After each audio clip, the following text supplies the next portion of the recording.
G'day, folks. AoS Coach here, and we are talking all things Orruk Warclans. Yes, I have the Battletome. Games Workshop did send it to me, and I am here to help you unpack and look at what this book means for you Kruleboyz out there. I am here with the cunning swamp dweller himself, Jacob Brandom from the Bottom Table Bullies. Jacob is a very, very well-known top Kruleboy player for years now. I think you've been one of the best players for Kruleboyz since they very first came out. You've been on the channel many, many times. So I'm looking forward to getting into this particular book and unpacking what the changes mean, because there are plenty of changes. The good news is Jacob didn't say no to me. He's like, I hate this book so much. Like, nah, I don't want to put my name against it. But let's work through the problems, the challenges, the opportunities, what's changed. We are going to go through, obviously, the Battletome. We're going to go through the new faction terrain and what that means for us, the new Hobgrot hero, the manifestation laws. There's two actually Armies of Renown. There is a Kruleboyz Army of Renown, and then for you soup lovers out there, if you've got both Ironjawz and Kruleboyz, you can bring into what's now the Big Waaagh. We're back with the Big Waaagh. We had a Big Waaagh. We lost the Big Waaagh. Now the Big Waagh's back, and my Discord is annoying the crap out of me to bring back the Big Waaagh chat. It'll come back now. Before we get into it, again, Games Workshop did send me the book, so thank you for the preview in advance. There is no points. So context here is that if there is massive points adjustments, obviously take this with a grain of salt. We are going to predict what possibly could change, and we'll try to contextualize it as much as possible, but the points won't come out until probably closer to release around on Warhammer communities. So I think we roughly can guess, Jacob, like what probably will happen, but you never know. Who knows? Yeah, and I think LVO will be the last shindig for these old orcs, and then we'll get the new stuff right after, I believe. Final hoorah at CanCon and LVO, but who knows? Gobsprat could be $5. Like it literally could be like buy a Snatcher Boss, get yourself a Gobsprat free. We don't know. We'll find out soon. Very, very quickly, if you are thinking about buying the book, the terrain, the manifestations, consider supporting the partners. I've got Warpfire Minis in the USA, Element Games in the UK, Gap Games in Australia. Or feel free to jump on Patreon and YouTube members to support as little as $2. It all does make a big difference. But that's it. Let's talk about Kruleboyz. We've got Kruleboyz, and how you feeling, Jacob? Like I've done the big spiel. What's your read? So I think, like everybody else, it's a little bit negative, but whenever things change, you got to kind of figure out a new puzzle. You got to figure out how to solve it. So that there's beauty in going back to the drawing board, as you would say. So I think, yes, I think a lot of people have been down on orcs in general. The win rates weren't where we wanted them to be. They're a little bit lower, and it feels like nerfs, but you probably shouldn't approach it from nerfs. Approach it from just a different change of play style. Kruleboyz were completely different in 3rd edition to where they are now, and now I think Kruleboyz are going to drift back to that more 3rd edition style of a castle army. It's still really fragile, but you still want people to fall for your tricks. I think it's just going to be less and less teleport and grab assy, if I could say. But I think there's still a lot to unpack, and I think the book is moving in a direction that I think a lot of orc players are just not seeing yet, but you'll see it as it comes out. And Kruleboyz have always had that issue. Same with Ironjawz. There was a massive change from 3rd to 4th, so there's just a lot to unpack. Yeah, speaking of Ironjawz, if you are wanting to get the Ironjawz version of this, or potentially combine the two conversations for a Big Waaagh, and maybe we'll do a Big Waaagh in the near future, I will be talking to Aaron Newbomb on another video, so feel free to check that out to get both sides of the Orruk Warclans. But we are talking, it's really interesting. So I'm going to give you my rough spiel first, or what I think of this particular book, and then we're getting into the weeds. So the context that I'm going to provide here is that we are obviously in the early months of 4th edition. So we are at month 6 right now. So when this book or when we're recording, month 6, month 7, basically. I am in a product role professionally. This is not my full-time job, folks. You don't pay me enough just yet, one day. But jokes aside, I am in product development, and I know this stuff can take 6 to 12, sometimes even 18 months lead time. Not for a particular book, the publishing time is about 6 to 9 months approximately, depending on where you're sourcing, how deep the book is, yada, yada, yada.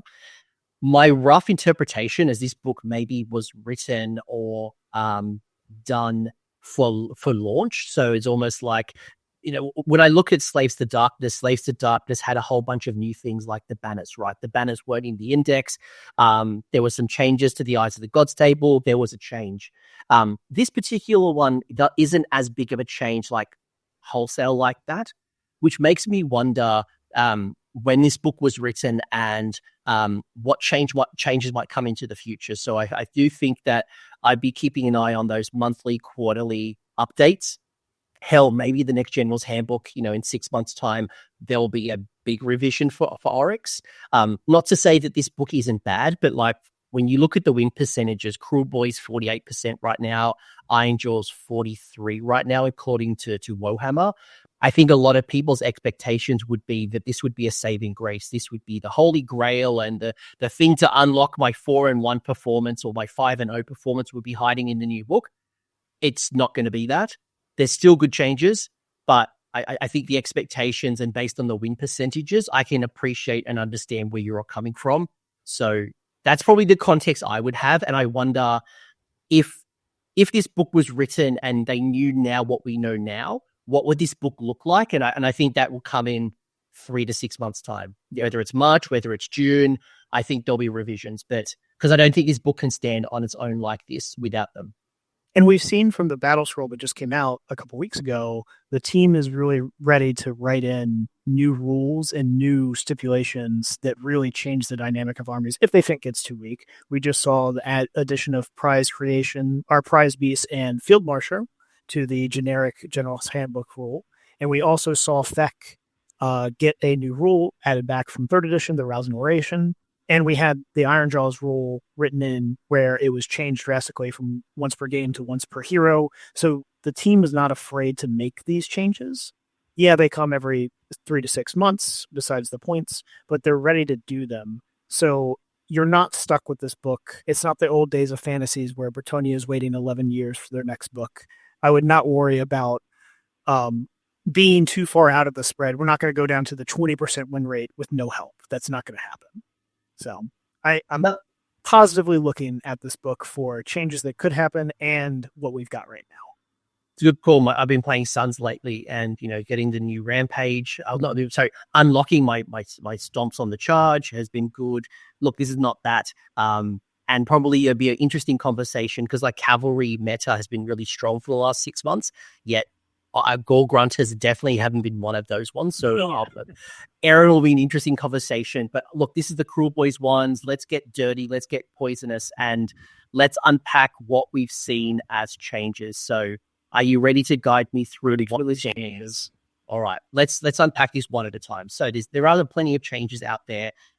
First off, and we'll get to this a little bit later when we unpack some of the other rules, is the battle traits. There was look, these are all the changes that I've noticed. I might have missed one or two. Hopefully I haven't, but I've gone through this with a fine-tooth comb.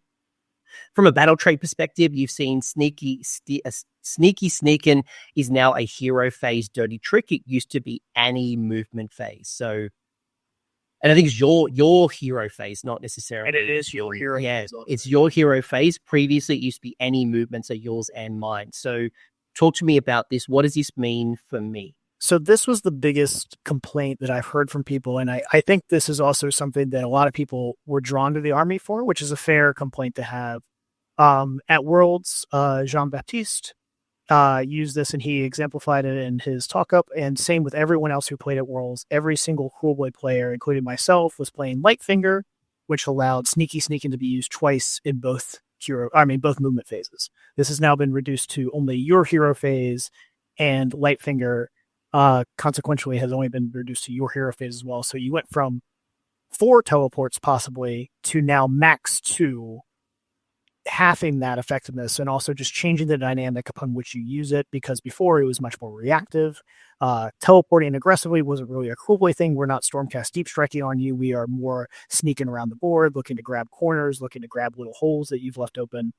This will transform it into much more of a consequential thing where, oh, you left a hole, I can go do a tactic later, not as much as I'm running away from you, you can't catch me, ha ha ha, which was more what the Kruleboyz were doing. So I think you're going to see a huge dynamic shift just there in how people are planning. Kruleboyz were always the army that was, I am really struggling to do tactics versus you because every single tactic right now is hard. And when you have to pick a unit to go kill or pick 2 units to fight, for example, when your opponent just leaves randomly on these dirty trick rolls, it's really, really hard to do those tactics. So Kruleboyz was more of a denial army and a very safe army. And that's going to massively change since you can't get away from your opponent anymore. Yeah, you kind of went less Stormcast, more Skaven, where we're trying to get away. Like yes, you had the gnaw holes, the teleport, and get aggressive, but in most cases, you're retreating, you're getting out because you're not a grindy army, you're not high armor saves, you're not huge amounts of wounds, so you are playing the field, manipulating the board presence rather than just alpha striking. So, definitely a different play style and maybe how you'd rethink about your lists. Anything else you'd say about sneaking, or should we save it till later? I think because of the changes to it, I think you're going to see it much more of the side piece of the army instead of the mainstay of the army. I think a lot of people were like, this is what I'm doing. This is what Kruleboyz are. And now it'll be, I can do this. I will sometimes do this. And I think that's an okay change. Maybe they went that ways with the rules direction. Maybe that's the game design. We saw Dreadblade Harrows, which were the nightmare of Nighthaunt when Nighthaunt came out at the beginning of the edition. They also had a similar rule where they could teleport in both heroes' movement phases, and they took it away to just their movement phase as well. I think it is just kind of a design philosophy that the team has gone with. And even though it was the strong thing, it might not necessarily be the breaker for Kruleboyz. I think there's plenty of play to still be had, even without this trick. Very measured response. Very measured response. And look, again, Jacob, you've done this for years now. You played it from over many factions. You've seen the highs and the lows. So very measured response. Second one is you've got a twist to your spell lore. Choking Mist range is now 12. It used to be 18 inches. So nothing else has changed with Choking Mist, just getting a shorter range. Any thoughts on that one? I believe it did change. I didn't catch this originally, but Choking Mist was wholly 18 before, and now it's just within for 12. So I think effectively this is kind of the same. The one danger is now your wizard has to definitely be within range to be shot, for example, because of Lookout Sir and Guarded Hero only being 12. So it's a little bit more limiting there, but your effective range was kind of in the 12 to 16 inches anyway. So I don't think this is realistically a huge change. Still an okay spell, not your main spell anyway. It's fine. If you cast it, you can cast it. Still fine. Yeah, it is enemy units within 12 inches. So yeah, it's not wholly within. Yeah. I think effectively within 12 versus wholly 18 is probably pretty similar in how the game plays right now. So it's not too big of a change. Unless you were dealing with a horde, which in that case would actually work in your favor because they wouldn't be wholly within. We will go through these ones a little later, but just general observations, any thoughts or excitement or disappointment on both the new terrain feature, the Skaregob Totem, and the new manifestation lore, the Orruk manifestation lore. I love terrain and I love personalized manifestations. I enjoy the generic ones as well. Like Morbid is cool, fine, Bridge and Primal and all that stuff. But I really, really love playing an army book for the flavor of what that army book has given you. And this is just giving you more flavor of that book. So Stormcast with their new portal, I think they've basically said at this point that every single army, if you don't have terrain, is getting terrain. And if you don't have an endless spell to your faction, you're getting endless spell. So this was a great addition. I love both these things. I think they're both very exciting, very fun. And it makes you more unique as an army. You're playing orcs, you're playing orc stuff. You want to play more orc stuff. I don't want to play Kronspine every game just because that's what I have, even though I have like a Rogue Idol Kronspine is really cool, but I want to play the orc stuff. Foot of Orc was always a crazy spell back in the day. It's awesome to see it come to the table. Really excited. Yeah, Foot of Gork is awesome. We'll obviously go into the rules for both of these, but just observations, they're cool as hell. I hope there's a world where by the next General's Handbook, universal manifestations have, I don't want to say nerf, but I definitely want them toned down to a point where faction manifestation laws are the main choice, not not the hard choice right now. It's just most of the time, it's just universal stuff. Yeah. Now into the rules that I've noticed on the War Scroll. So Gobsprak, we've seen the Demon Finger Staff, now called the Bark Staff. It's the same profile. So I'll start it off really lightly. Literally no change. It's gone from a Demon Finger to a Bark. Okay. Any thoughts on that one? I knew before it was like the hand. It was the Lord of Tzeentch's hand was on his staff. I guess maybe he took it off. I don't know in the lore now. I don't know why he would change it, but sure. I did tell you guys I went through this with a fine-tooth comb. Like, if I notice this, I think I picked up most things. All right, now the real rule changes. So you've got the Killer Boss on Corpse Ripper Vulture. You've now seen the Vulture die change to, this is the new ruling. Declare, if the unit charged this phase, pick an enemy unit in combat to be the target. So it used to be pick a unit within 1 inch. It's now pick a unit within combat. So you got sort of that's a good buck. Yeah, this is just a good buff. Like, you just went from 1 inch to 3 inches. So now if someone messes up and has a little character hiding behind the front line of guys, maybe you could snipe a character. But I know the Vulture is very popular with a lot of people. I love playing it. People are really enjoying doing the impact hits like a Stonehorn back in the day. So this is a good change for everybody who runs it. Just positive. Yeah. More combat zones, less 1 inches. Like, yeah, love it. The Killer Boss on Great Gnashtooth with the boss sticker. It's now 5 attacks, hits on 4s, wounds on 3s, rend 1 for 2 damage, crit mortals. You have gained an extra attack, but the to hit profile has worsened from a 3-up to a 4-up.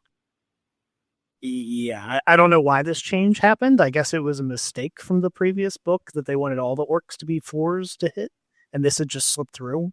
I hadn't even noticed. I'm not a big Gnashtooth person. I don't think a lot of people are. The meme of we're due for our national our annual reduction in Gnashtooth points every rendition is there. So I think even math-wise, this is even technically the same. Like it's not really a change. It's just more ceiling, which is fine. I guess you do mortals. So I guess they don't want you to be hitting on 2s, basically. Yeah, like with all that attack, you're bringing that up to 2s, which I can understand why they may not want destruction. Like they have reduced that from almost all of destruction, right? Like 4s is pretty consistent. Unless you are a superhero.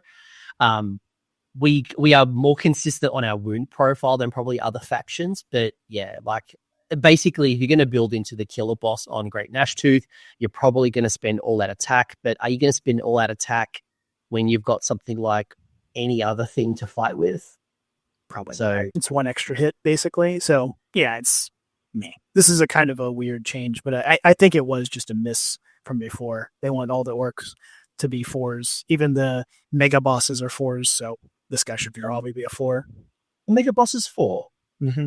Mega bosses are 4s. I would have assumed a Mega Boss, surely like a more Crushers are hitting on a 3. Sure. Anyway, this is not the shot. I'll ask Aaron at this one. Move along. You've got the Swamp Caller Shaman with Potgrot. The Foul Elixirs now triggers on a 2+. It used to trigger on a 3. Yep. Just again, a straight up buff. Fine. It's only for your turn, which is fine. But the reason you would do this is just a kind of like a insurance. When you send in multiple units, you can make 1+1 on your turn because you can control the fight a little bit better, which is also something that this army is kind of going to lean into, I think, now mainly with the loss of sneak into just your turn. So you're going to see a lot more control in the combat phase for your stuff. How you sequence the fighting, that's going to be our main thing. So this is good. Yeah, it's good. Like you literally lost nothing. The Breaker Boss on Maya Brute Troggoth. So you've seen a scratching as a part of the rule. So you can see that the Breaker harness here looks as normal, except the bracket where it says ward rolls cannot be made for those damage points. So we've now lost that text. So this is a strange question. I actually don't know the answer to this. I don't think it works. But when you take the D3, if you make a ward save now, I don't think you get the +2 attacks, but I'm not actually sure. This is a more nuanced rules question. I'm not super into that. That's something I ask a judge instead of read myself. So not really sure how that works, but we'll find out. I'm assuming it still works the same. It sounds like an errata. Let's assume that it doesn't change But yeah, it sounds like an errata, and there will be erratas on day one. So, again, like the rule, it's helpful, I guess. If you take Egomaniac or you have, I don't know. I think Egomaniac is the only thing that would get you through this to a ward. Or if you play a different faction that we'll get to later, you could have a ward. So those things would, yeah. I was thinking, like, where are Kruleboyz am I getting like a mass amount of wards that this is important? Or, oh wait, yeah, that's right. I think that's Egomaniac and then the new ROR. Yep, Big Waaagh. All right, the good context, and probably maybe this is why some of these have been changed. The big change, the big one. So we've got the Snatcher boss on Sludge Draker Beast, and you've seen a whole rewrite on the abilities. So specifically, I'm going to point you towards the Sludge Draker Venom. Happens in your hero phase. You declare it and pick a friendly Kruleboyz unit wholly within 12 inches to be the target. The unit gets Sludge Draker Venom keyword for the rest of the turn. Okay, not a huge amount of changes here, but it's where we get into Festering Wounds. Once per turn, at the end of any turn, pick up to 3 enemy units that have any damage points allocated to them for the combat attacks, blah, blah, blah, blah. Roll a dice. Roll a d3 for each target on a 2+. Inflict the amount of mortal damage on the target equal to the roll. Subtract 1 from wound rolls for the target's attacks until the end of the turn. Now, the big change here, because that sounds okay, right? Like, you're like, okay, that sounds pretty decent. It's what you've lost to get this. Jacob. So before, it was a 2-up, which was very scary, and I know everybody complained about rolling dice in Warhammer. I know sometimes we fail things, but it was a 2-up for just +1 damage to the crit mortal weapons that Kruleboyz had. It didn't affect companions, so no mounts or anything like that. But basically, before, you had a Sludge Raker that would be accompanied by his 20 Gut Ripper boys, and you would make them 5-up crits and +1 damage on their weapons, which would basically be an insane amount of damage when you went into somebody. You'd have a huge hammer of 41 attacks doing 2 damage mortals on 5-ups, which was just like killing everything in the game. It was very hard to stand up to that unit. That's gone away. However, you replace with this, which will still do some sporadic damage. It does D3 on a 2-up at the end of the phase, so you could do an extra 9 if you hit all 3 enemy units. But this is basically changed to a debuffing mechanic rather than just a straight kill mechanic. So it is a lot worse because you can't debuff stuff if they're dead. But so it is better to just kill stuff. But like this is just a completely different thing now. You're going to be looking to tag multiple things effectively, try to hand this out to as much as you can, and then it'll be -1 to wound until the end of the next turn, which is a pretty good debuff. -1 to wound is really strong. There's not as much +1 to wounds or +1 to wounds as much anymore. So -1 to wound is a big deal. But yeah, it is just a completely different ability now, and that Sludge Raker is now taking very much even more of a support role because it's not just straight up killing the thing that you sent this after. So let's look at this in context, right? So first off, let's look at it just on paper. Let's forget about what it used to do. Would you consider taking a Sludge Draker Beast at its current points? I think not right now. I was not playing the Sludge Raker with Gut Rippers anyway, just due to the playstyle I liked. However, I think one could be good. Scumdrek, for example, also has this ability. And Scumdrek is way cheaper. Scumdrek, I think, is in the 220 range because he only affects the Hobgrots and stuff like that, and he fights a little bit less. But now that he's also getting this ability, and you can just throw it on something cheap. You go sacrifice that unit to whatever. Let's say Archaon's running around, and he's next to some Varangard, and I can get a unit of 20 Hobgrots into their face and do 2 to 3 mortals to each unit. That -1 to wound is a big deal when I just traded a unit in, did some damage, and now you're so much weaker on your turn. I still don't think it's quite as good with the normal Sludge Raker right now. It's just very, very expensive for 320. The monsters don't fight super well, and even though Prize Beast came out, Kruleboyz really struggled to get those monsters into that Prize Beast category because you can only take them under Gobsprak right now. So you're committing Gobsprak, who's 350, I believe, or 330, and then you're taking another 300-point monster. So you're taking like 700 points to get to this melee monster, which is just a lot of investment for the Kruleboy army. You don't have a lot more stuff after that. So right now, I'm not a huge fan. I would love to see this go to any damage at like for Bolt Boys picking up the venom and then shooting at somebody. I think that would actually be a really good change and make this a little bit better. But yeah, I think it's just a far cry from what it was before, and you're going to have to adjust to that. It's much more defensive, and I think in general the army is going to have to be much more defensive instead of aggressive with these new changes. But there's support for that, so. I think I'm definitely like, if I'm a Kruleboyz player, I need this to be around 200 to 250. I'm certainly not paying over 300 for it. Should I take it? It probably sits around the 200, 240, 250, somewhere around there. Obviously, the lower the better, but on paper right now, definitely wouldn't pay 300. My second question to you, though, is given that Gut Rippers were so tied to this particular unit, how does this change the value and even the thinking, not value as in points, but like the build of bringing in Gut Rippers or reinforcing the Gut Rippers to maximize the 5-ups? And how does that change your thinking with Gut Rippers? So for the Gut Rippers, I think Gut Rippers were going to go from an anvil to a much cheaper small unit. I think MSU Kruleboyz is still going to be the way to go, unless you go with Kragnos or something like that. Kragnos, of course, with a Marsh Crawler can expel these guys halfway across the board very quickly. But you've lost a lot of your just brunt damage. So I think Gut Rippers in the 10-man range, where they're small, they're annoying. Orcs at being a 2 wound per guy, and then also being a -1 to hit on 2/3 of the time with your 3-up is really, really strong.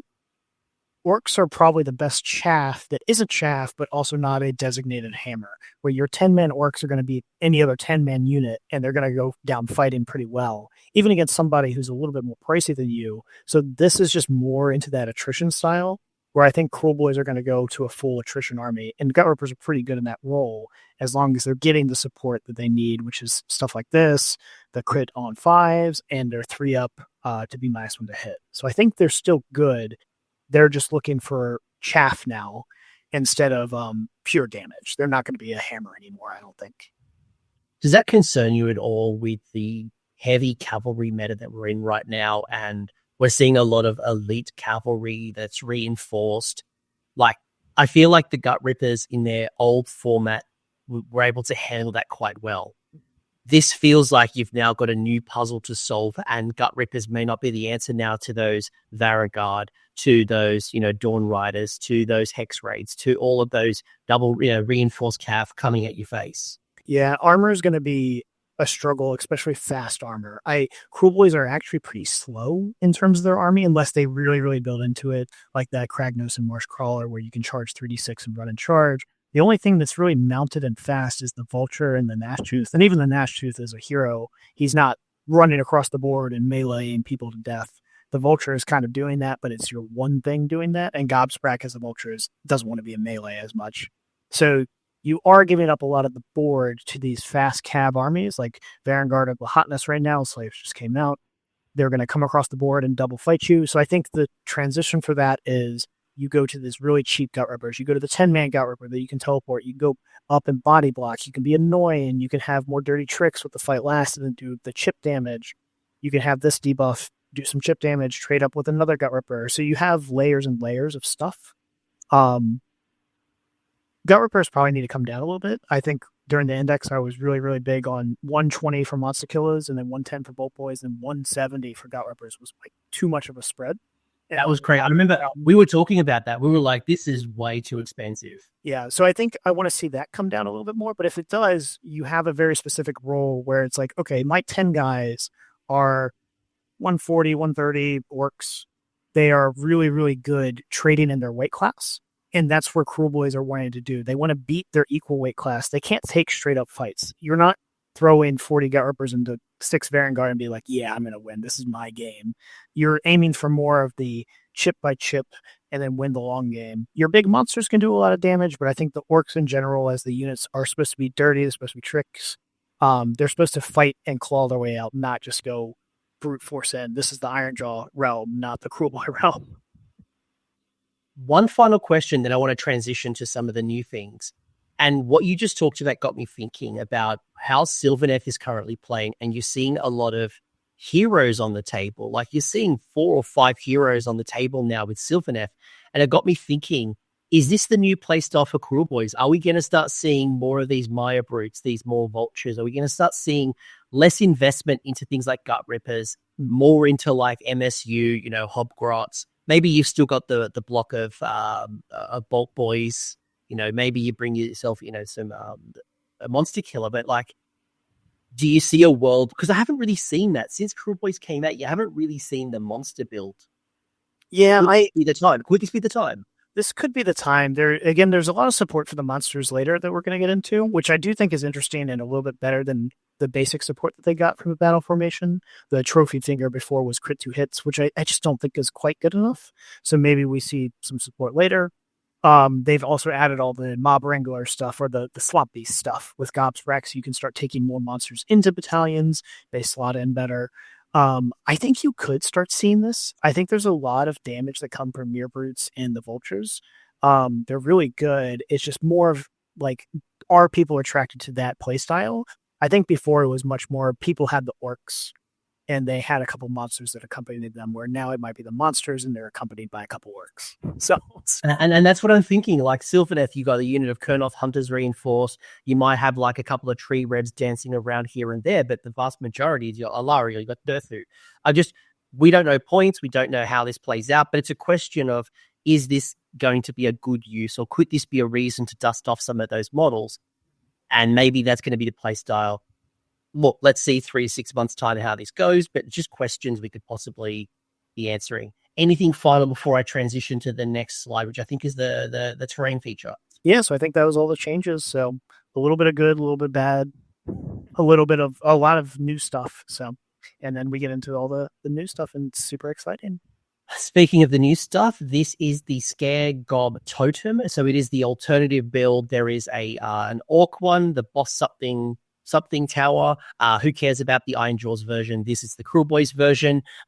So what have you got? You've got yourself a terrain feature, 12 health, a couple of things.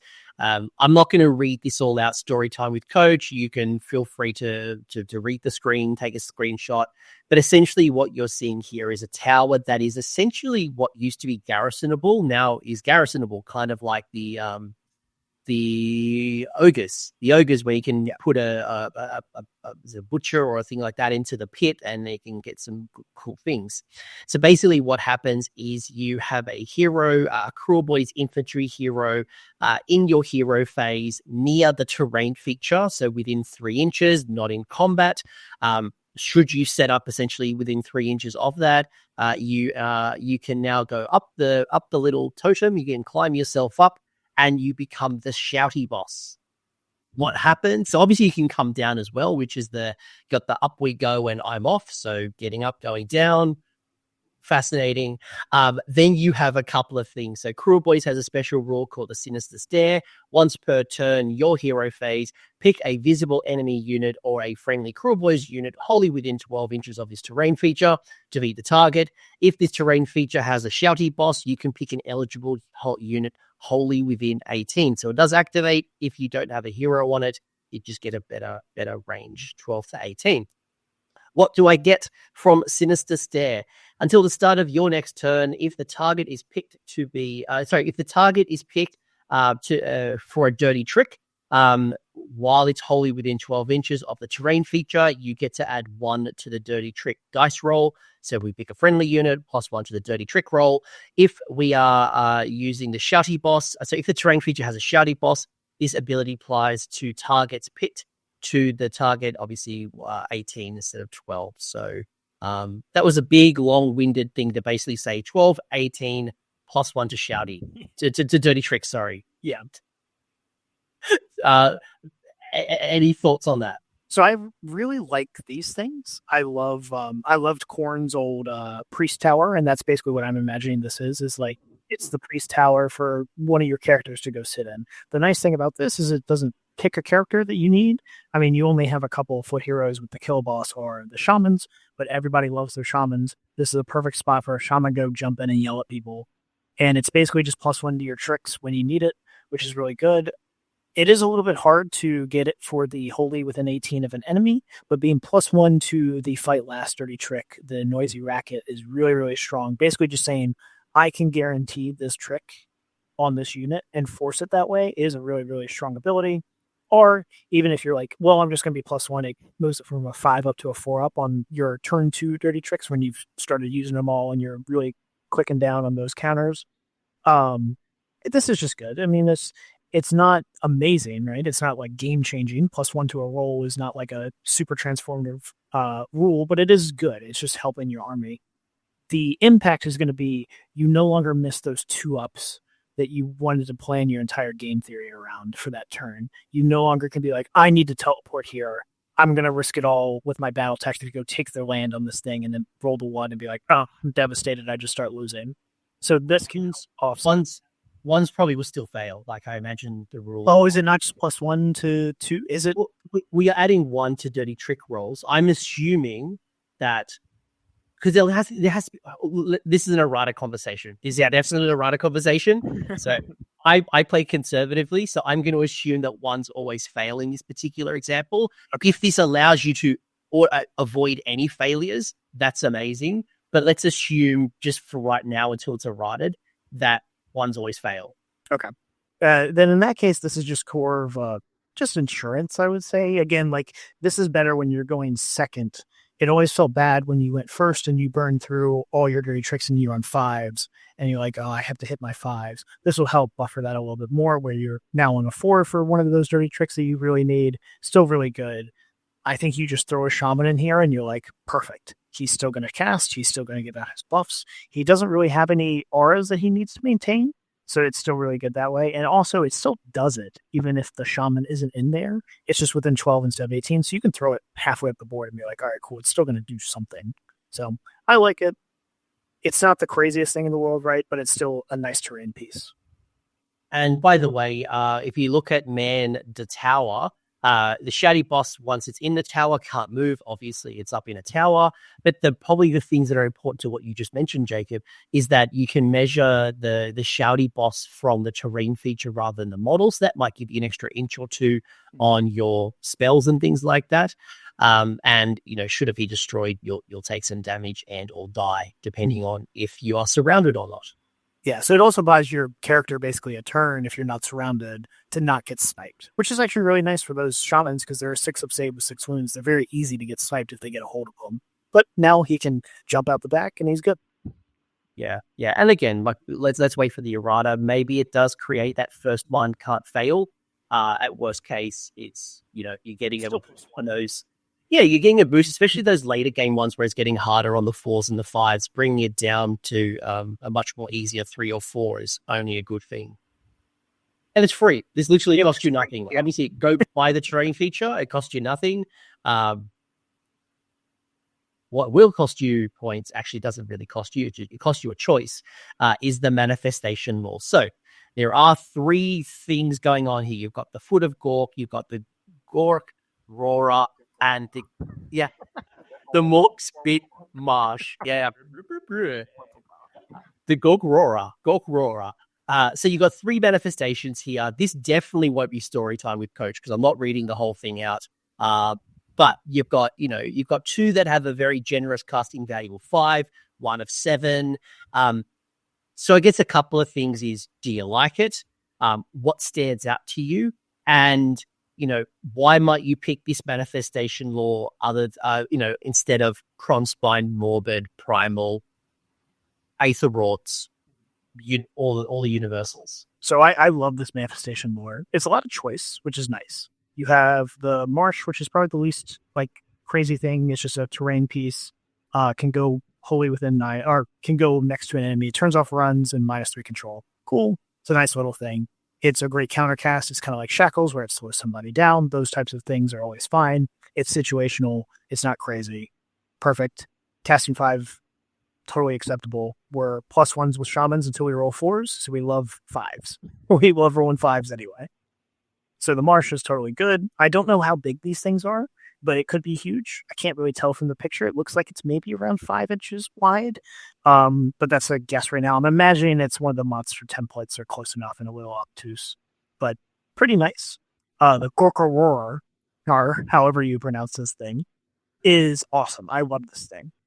It is like the Tome of Tzeentch, where it's just a buff piece to your army. It comes out and it buffs a character with +1 or 2 to cast. When you roll a die on a 5-up, you also get +1 to charge wholly within 12 of it. On a 1 or 2, you take some damage. We don't care about the damage, whatever. Our shamans, they need to be safe because if they're getting caught, they're dying anyway. So what's 1 or 2 more? We're orcs, we'd rather pay the cost. But being +2 to cast on a shaman who has a Hobgrot is now +3 to cast. That's a really, really strong bonus that you're equaling almost a Lord of Change dice flip at that point with Kairos, where +3 is just so good in this 2d6 meta of Magic. Being +3 will just put you over the edge to make sure you get most of your casts off. Even a 3, which is your minimum, you're hitting 6s. So it's really, really, really good. And then sometimes also it'll give you +2 to charge if you roll 2 5s, which is just icing on the cake. I love this thing. I think this setting up onto the foot is the biggest thing you'll see for shamans. So even though a shaman's cast 1 or power level 1, you can get the Swamp Staff to be power level 2, and then you'll start seeing people do Gorkarora into Foot of Gork. Foot of Gork is casting value 7, so a lot harder to get off, but when you're +3, it's not very hard to get off.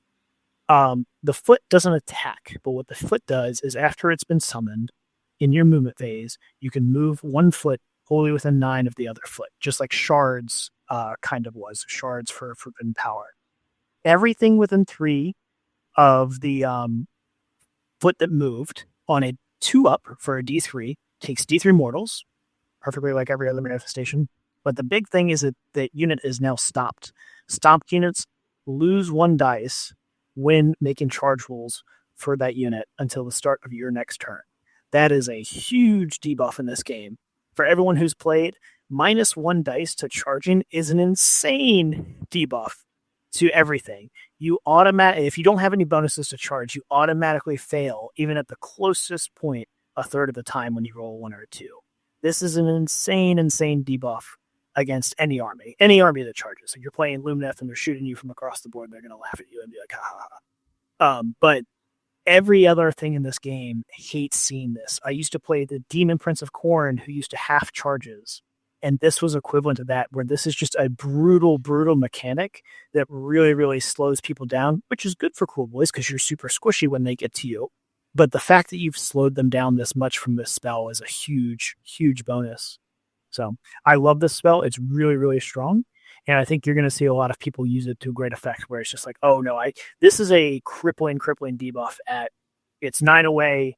+9, I think it's Holy 12 when you set it up. Yes, Holy 12. So you can affect something 24 inches away with this spell. That's a huge range in this game too right now. Like most ranges we just talked about choking this being reduced to 12. 24 inches is basically the board. If you're stationed up in your Skaregob Totem in the middle of the board, throwing out feet at people. So yeah, I'm a big fan of this manifestation bar. It's solid. It is solid. Like, is it better than Kronspine? Is it better than, Purple Sun and Warp and things like that? Question mark. But I look at Foot of Gork and I love it. And maybe this is the answer to the cavalry question we talked about like 5 or 10 minutes ago. If you're worried about is elite cavalry reducing their charge down to 1, then putting a command point down for redeploy and things like that, or covering fire, this might be a nice little interplay. Gorkarora, I do like. I think it's a cool little piece. And the Morkspit Marsh is not bad either. Yeah. It does reduce the control score. I don't think control score comes into play as often as we'd like just yet. Yeah. But maybe in the future it definitely will. I feel like Games Workshop between Slaves and Stormcast, there's a lot of like control score either buffs or debuffs. So I'm wondering when they're going to pull the switch on that, because it hasn't quite manifested just yet.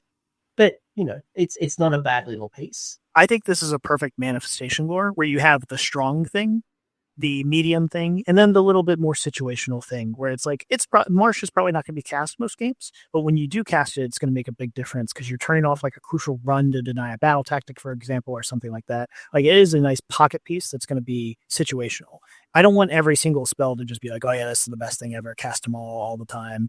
I don't want that. I want these things to matter and the choices matter for which one you summon at the which time. But I also don't want it to just be bad. Like, this isn't bad. It's situational. You do want it sometimes. So, and then Gork Aurora is just a medium, like, this is fine. It's good. And then the last thing is like, okay, this is why I'm taking it. But I want this thing. And then the rest is icing on the cake. So when you take Forbidden Power, for example, sometimes they take it for bridge, and then you have Horrorghast in your pocket. So stuff like that. Like, that's what I want Manifestation Lures to be, is I'm taking this thing to do this plan. And then the other stuff, like, kind of supports it, but like, whatever. So foot is the game plan, and then we have the support pieces behind it. I will say, Gorkspit Marsh, there is a little sleeper there, the Grasping Gunge. Enemy units can't use the run ability while they're within 6 inches of this manifestation. So that's not a bad little play either. So no redeploys on your turn. So there's a lot of little things. It's not always going to come up, but it's there when you need it, which is perfect piece for the spell lore. Yeah, Foot of Gork is your MVP. The other two are your situational little plays that you're going to use in turn 3 and turn 4 as the game's unfolding, potentially. Yeah.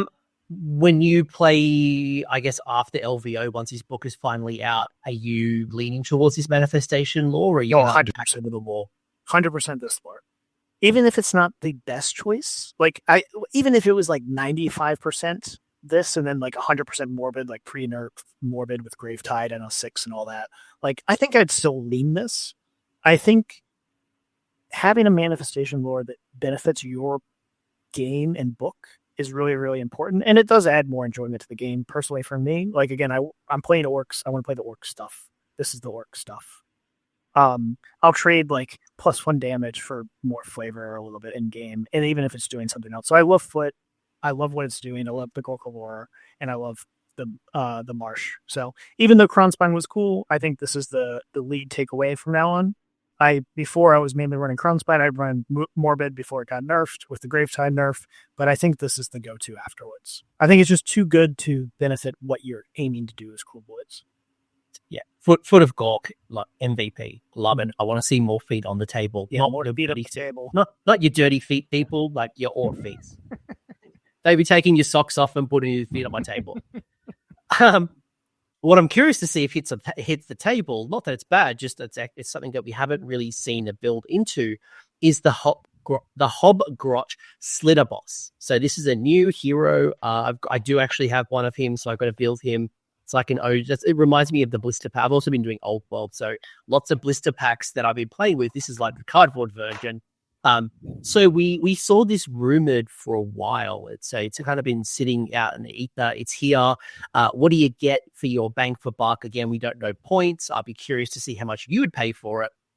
But for your Hobgrot Slittaboss, you've got a melee attack only, which is the Toxin Smeared Slitter Sword. 4 attacks, hits on 4s, wounds on 4s, rend 1, D3 crit mortals. 5 health hero, control tool score 2, saber 6+, movement 5. But really why you're taking this buff bot is, you've got 2 abilities. You've got this company chicks. Hey? Yeah, orc language.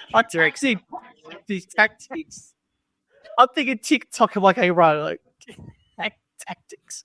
And then you've got the Toxic Stash. So, Toxic Stash, once per battle, any combat phase, pick an enemy infantry hero in combat with his unit to be the target. Roll 2d6. If the roll exceeds the target's health characteristic, he is automatically destroyed. Basically reminds me a lot of the High Gladiatrix in Daughters of Cain, where it's just like, yep, stab you, disappear, see you later. And then you've got the company tactics, which is a reaction. You declare a fight ability and basically pick a friendly Hobgrot Slitter unit. Basically, it's that 1-2 punch where Hobgrot Slitter fights first, and then you can immediately fight with the regular Hobgrots. But you also get a +1 to your wound roll, so that's fun. Not a big fan of this guy. I think I was gonna ask you: is this now the time of the Hobgrots? Is the time is now? I think GW loves these melee heroes. And I think they've just really, really struggled ever since I played AoS. Melee heroes have always struggled in this game. They don't really have a home to live in. I think these are Like, I know 40K has like the heroes join the units. Like, these are the type of things that I think they really need to be good. This guy is like a zombie hero where 5 health with a 6-up in this game is basically as vulnerable as you can get with no ward save. Like, this guy will die to a chaff unit if he doesn't fight first. And even when he fights first, he doesn't really like kill that unit. So like, I'm trying to imagine a price point where I would buy this guy, and it's like in the 60 to 50 point range. So like, I also play a lot of Skaven, and the Skaven characters suffer from the same thing where you need units that are buffing passively, and you don't really want to be a melee hero when you're this squishy. Like, you just will most of the time die, because if you're not fighting first, and even when you are fighting first, it's just not much of a payoff. Like, +1 to wound on even 20 Hobgrots is not the impressive explosion of combos that you've pulled off in this game. It's just not going to do too much. The toxic stash is really cool. If there was a delivery system for this guy in Kruleboyz, like, let's say like this guy had the ability to sneak and then move, for example, to like go hunt down a character. Like, if this was like an assassin role, then maybe I could see it, but this guy's going to just like walk at people, and I don't see how he ever gets to a character that he can even use this ability against without dying first, or just facing his retinue in front of him and slicing him down. Yeah, it's interesting actually, because you made a good point, is like, will it survive? And you might play Skaven, I play Gits. And the first thing I thought about is the Loon Boss. Now, in 3rd edition, I loved my Loon Boss because it sat behind the lines, behind my stabbers, and it could give out a 6-up, like a crit mortal, essentially. So delicious, amazing. Didn't have to get into combat. If it did, hope for the best. But it was buffing. It was a pure buff. I didn't need to be in combat. I have fallen out of love with it in 4th edition because, one, it's got a very similar rule to combat tactics. I don't want my Loon Boss to fight. It will die. But at least it does have an ability in the hero phase that just basically brings back D6 models or gives me +1 to wound. It doesn't require me to be in combat. It's all combat. This is all combat. This is all he does is combat. If this was like 40 or 60 points, I love it. I love it. But any more than that, it's gorgeous. Like, even we saw this in the most recent battle scroll. The Skaven characters were like, the assassin, for example, was 140, and he went down to, I think, 100. Like, he got like a 40-point drop. Like, you need some massive drops to see these types of characters see play, and I just don't think it's going to be in that range. I maybe in the future, if he gets a different ability, like if he allowed the Hobgrots to like move an extra 2 inches or something, or if he's a sub character that can carry the Field Marshal ability, maybe that's okay. If he's a mob wrangler like the Skaregob, or the Totem Bearer, the Mcryan Belcher. But like, I really don't want to take a combat hero to just carry a seasonal generic rule. Like, they can go on anybody. Like, that's not why I want to take this thing. I want to take this guy to do something, not be the generic that feels like it's defeating the purpose. Or I take the generic that's actually doing something like the Belcher Banner. So, yeah, this guy seems like a pure miss. But I mean, like, in the future, maybe I could see some support for it. I think you need a different style of rule, like a lead from the back or something. Like, it needs to not be fighting, because a 6-up save with 5 health is nothing. It's literally nothing. 5 zombies is more survivable than this guy. Like, if I'm paying 100 points, right? Hypothetically, right? 100 points. I don't know actually how many points it's going to be, but I'm going to assume, let's say 100 points. One, I don't want to take an extra regiment for this guy. Like, at minimum, it reminds me of like Fire Slayers. I want those heroes that aren't leaders, that just slot into units that don't cost me a drop. Second of all, you're right. I don't want to lead from the front with this idiot, because he's going to die. And even if I pull off Toxic Stash, or if I'm about to, I might just die immediately. I'm like, oh, do I kill some Hobgrots, or do I kill this champion and not potentially 2d6 die? Yeah. I'll put the attacks in, and like, I'll deal with the Hobgrots later. So I think I'd like to see a rewrite. I agree with you on the minor heroes. Unless you're a wizard or a priest, these minor infantry heroes are struggling a little bit across the board. Yeah. So I think that's just a hard to fit. Like the philosophy is there, and I get why these characters are there. They just have never really shown. And I think you need something to support them, and this is just not it. Like he will get supported with the rest of the armies and the rest of these melee heroes when they rewrite something, and maybe he'll be amazing once that happens, or if he had like some extra rule. But yeah, it's just not there right now, and there's not enough Hobgrot. Like you only having 1 to 2 Hobgrot units, maybe. If you're playing Hobgrots, like you're not like running an army of Hobgrots that you want like 3 of these, for example, or something to start doing chains. Like I just don't think that's where you're aiming. Because if you're playing that, then you're just playing a completely different game. You could get like 1,000 Hobgrots and live your best life, but because what Hobgrots are units of 20? Are they 10? They're 10. They're 10, right? Yeah. So you could, okay, let's say hypothetically you made this your general. I know we're pushing shit uphill at this point. Yeah. You've got this guy as your general. You take 4 units of Hobgrots that are reinforced. You probably still got over 1,000 points left to spend, if not more. Oh yeah. But there's not a lot of Hobgrot stuff. Anyway, look, I think the point's been made. Memes at this point. Points been made. Cool model. Go buy for your collection. It's probably not going to be that expensive. Points-wise, probably not rushing to put it into my next tournament list. If you do and you're an OG, you tell me how you're using it and show me your 4-1 record. I would love to see how you're making the most of it. Right now, it's a fun model. Buy it because it's a cool model, not because it's going to do much on the board. Or prove me wrong. Prove me wrong. I'm ready to be proven wrong. I just don't see it. I don't see it. I'd love to see it. I just don't see it. All right, we're going to race through some of the battle traits and some of the faction stuff, and then we're going to get into the Armies of Renown in a minute. So really quickly, not too quickly, you take as much time as you need, but there's been a couple of minor changes we have alluded to. First off, Sneakin has changed to your hero phase now, formerly any movement phase. Anything you'd want to comment that we haven't talked about just yet, and maybe some considerations now we've got the terrain picture as well, and what that might play out with your dirty tricks and how you're thinking about it all unfolding with the Twix. Yeah. So I think before, like I said, the armies were playing much more into the sneaking, where you were doing 4 sneaks a turn. You're going to see that transition much more to a linear role, where now, because you can only do 1 dirty trick per phase, you're fighting sneaking with Venom. So you can only do 1 of the 2. So you've already limited 1 out of the 4 down. So you only have 3 choices per turn.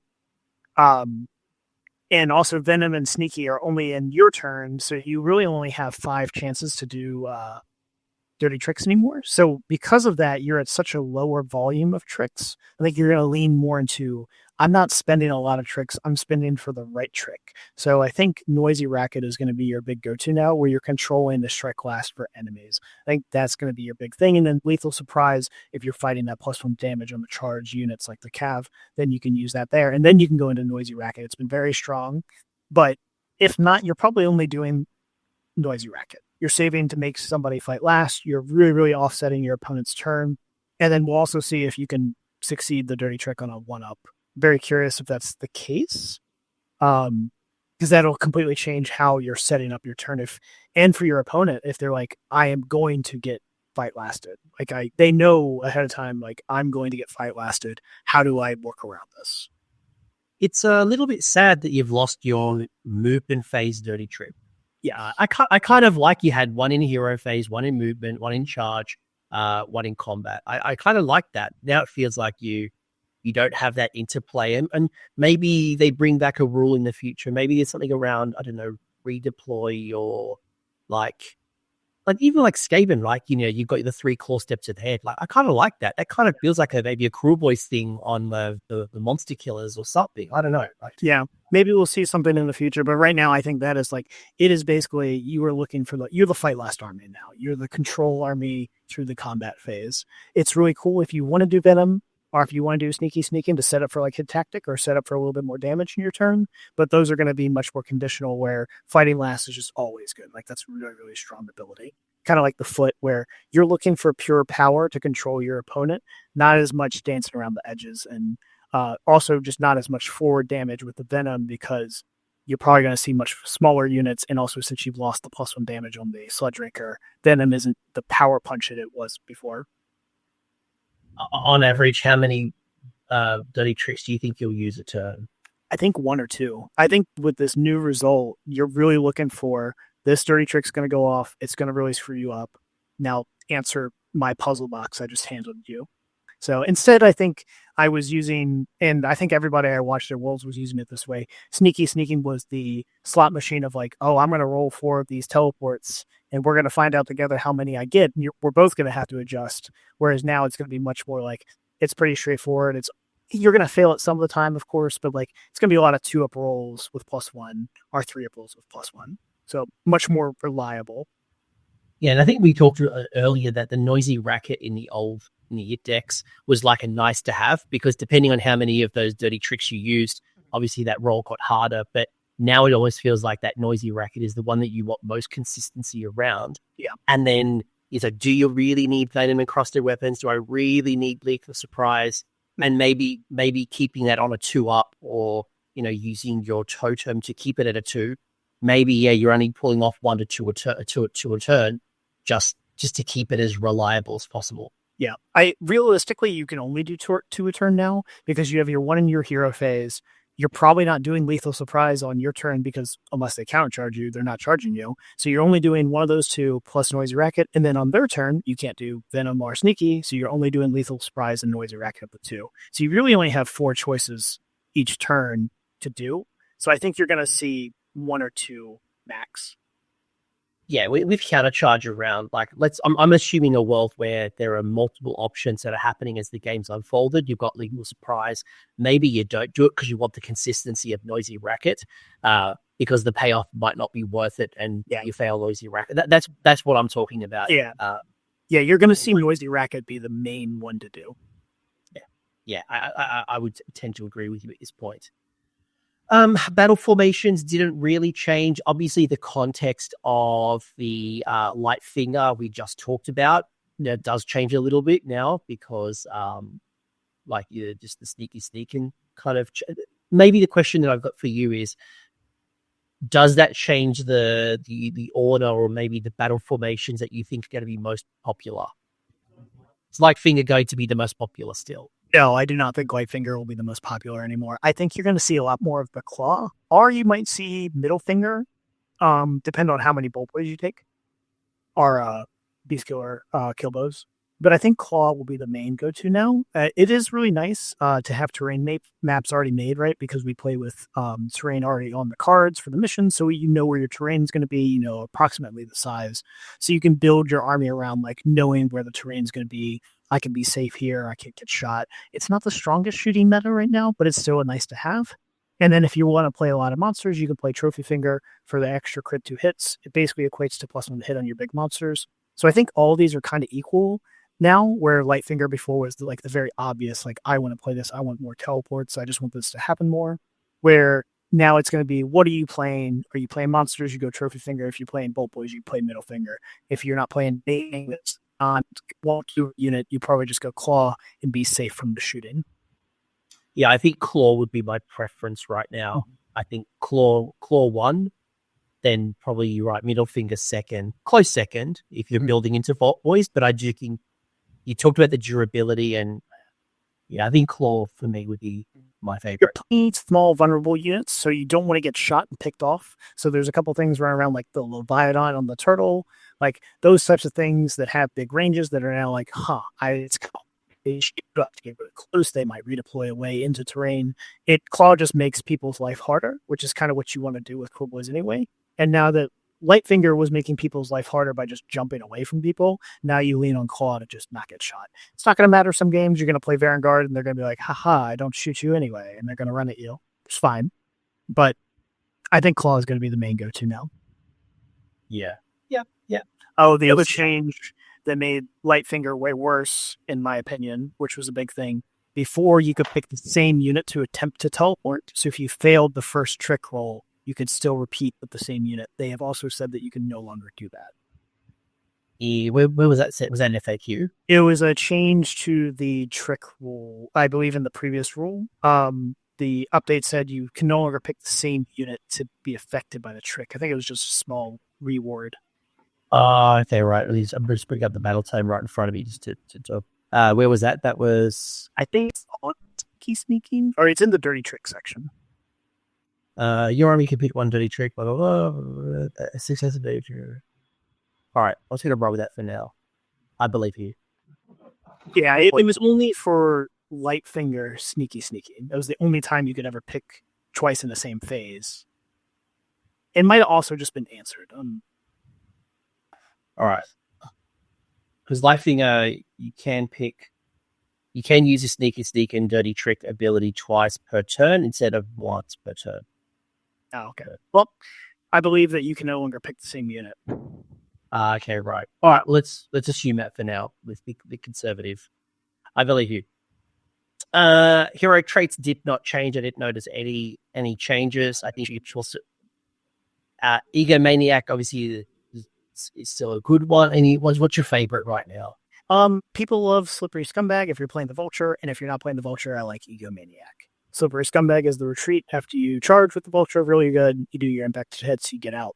Egomaniac is just a bodyguard rule where you can bodyguard the friendly Kruleboyz infantry. I loved Egomaniac on my Mire Brute, which we talked about earlier. Now he can possibly Egomaniac some of his yank from the breaker harness off into the infantry, which is nice.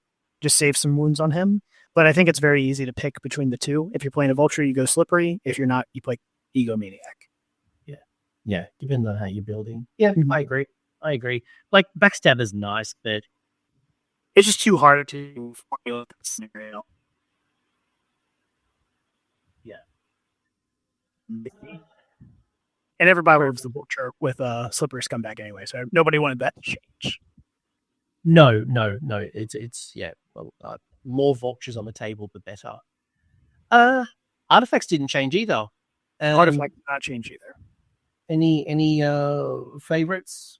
I think it's kind of the same thing. It depends on how many heroes you're taking. If you're taking two or more casters. So if you have 2 casts, you don't need Swamp Staff per se, and you might take Pebble for the 5 aboard once per turn. Just in a phase, which is really nice. It's a nice little buffer, and it buys you a turn of damage, especially in the combat phase or shooting phase if you're about to get unloaded on by somebody. But if you are playing only like one wizard, you probably want Swamp Staff to make it so you have 2 casts. Very nice have. Great item. So I think that's, again, just a build decision. Like, are you going to take 2 Swamp Collars? Are you going to only take 1? How many casts do you really want in your build? Does the value of the Swamp Staff increase now that you have a new manifestation law? Or yes. Kruleboyz have a lot of casts that they want to do now. The Mystic Shield rewrite, Mork's Armor, or whatever it's called, that Kruleboyz have is a great spell. Mystic Shield was amazing, and basically still have it. Choking Mist got changed a little bit, not a huge deal. And then Black Pit is not very good. It's a 6-up per guy in the unit. For mortals, it's nice, but they're playing against board, but there's not too many hordes running around where you're like, oh yeah, I'm going to Black Pit that old 6-up mortals. So I think with the new manifestation, you are going to see people take 2 Swamp Collars. And then Swamp Staff 8-3 cast is a big deal because you can Gorka Roar out. Roar full caster. It now buffs your 2 caster to be +3. Now you can throw out Foot and the Mystic Shield or something else. It is good, but it's also just a build decision. Like, Pebble is also really good too. So it's going to be, what do you like more? Flavor of the week. Yeah, and I guess it depends as well. Are you going to put a wizard in your tower to be a shouty boss? And then do you still need another wizard on the table, or are you going to be running Gobsprak? And how many wizards you're going to need? Because you're not really going to put another boss. Although maybe if you know what, maybe I'm going to go backwards on something we've said. Maybe the role of this idiot sit in the tower. Sit in the tower. Maybe he's just a cheap idiot that sits in the tower, and you don't care if he dies. Shouts, and that's all he does. Maybe that's the one role. Maybe he's cheap enough, and you've got, I don't know, 60 to 90 points sparing your list that you're like, I'm going to put this idiot in the tower. He just shouts and shouts and shouts, and everyone else does their thing as normal. I don't know. Last with this index so far, I had played like 50-50 Pebble and Swamp Staff, and I've liked both. So I totally think it's just flavor of the week for what do you find better? What are you more comfortable with? What are you looking to do? An extra cast is always great, but a 5-up ward once per game is also really valuable sometimes. So, yeah, I probably would lean to the Swamp Staff personally, but the that Mork's Eye Pebble, if you're protecting, I don't know, a reinforced unit of Bolt Boys, could be really valuable. I like to deal with Pebble. Just like every once in a while, we're playing a dice game. Sometimes you roll 70% 5-ups. Like it can happen. Every once in a while, it'll blow your opponent's mind. Any final comments on the spell lore? I know we talked about Choking Mist, and it wasn't that big of a change. No. Like, yeah, I don't think this effectively actually even changes how the game plays. Like, Holy 18 versus Within 12 is going to be basically the same width of effectiveness. So I think it's totally the same. Let me just check something. Maybe I've got an error. Yeah, so folks, ignore me at this particular point where it says Holy Within. It's actually not that. It's just Within. So that's me not picking that up. My bad. It's just Within 12. So, because Holy Within 12 would be crippling. And Holy Battlescope is unplayable. Like, I just look at the Battletome now, and it does say, so ignore me. That is a Anthony mistake. Oh, I play in some melee wizards, choking, misting some people. Yeah, my bad. Oh, that. Whoops. Cool. Me dropping the Battletome on my keyboard. So, do we want to get into the Army of Renown? Yes, this is actually pretty exciting. This is actually quite exciting. It's very, very cool. So we do have 2 Armies of Renown to look into. The first one is a pure Kruleboyz version. The other one is that combined Orruk Warclans, both Ironjawz and Kruleboyz. So this is our pure Kruleboyz faction. So Armies of Renown, if you don't know how it works, basically you are giving up your faction rules that we've just kind of talked about. It will restrict you sometimes with the units that you can pick from, but you do get new supplementary spells, abilities, blah, blah, blah. So you can see here, you've got this Vast menagerie. The units you can pick from is the Swamp Boss Scum Drek. It must be your general and it must be included. So there's no ways around that. You can also pick from these are all optional, by the way. The rest of them is the Snatcher Boss on Sludge Draker Beast, the Killer Boss on Rip Vulture, the Corpse Vulture. You've got the Breaker Boss on Maya Brute. You've got the Marsh Crawler Slogoth.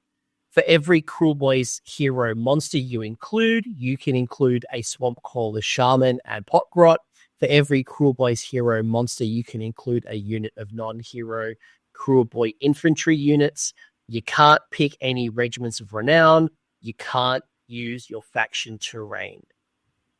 So, what do you get for it? You've got this Crawley Swamp, you've got these After It Lads, and you've got this Prospart Grizzly. So you're giving up your dirty tricks. That's probably one big thing to call out here, but you do get a bunch of stuff. So Crawley Swarm, you subtract 1 from hit rolls for combat attacks that target your Vast menagerie while they're wholly within 12 inches of a friendly menagerie monster that hasn't charged. After It Lads, once per turn for your army in the movement phase, you can pick one of your Vast menagerie monsters that was not set up this turn. That unit can move up to 3 inches. It can move into combat.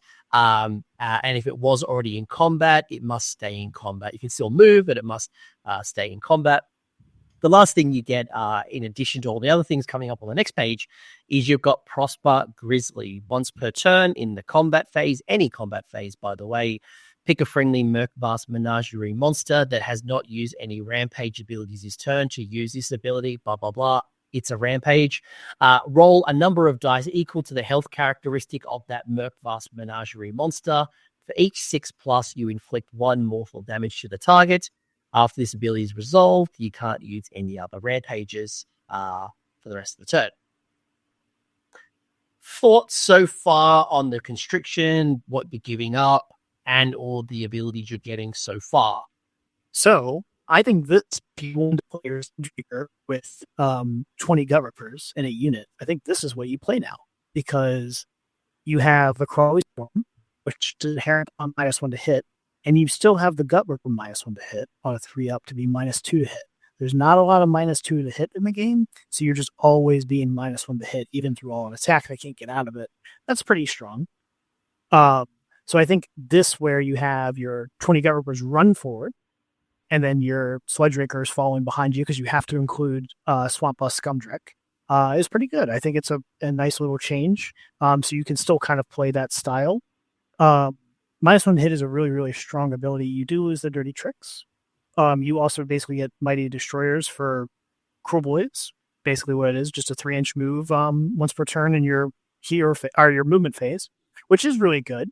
Because this is the corn version where you can run and then basically auto 3 with this after it lads into combat with somebody before they redeploy away. So this is almost like a Murder Lust version for Kruleboyz, which is pretty cool.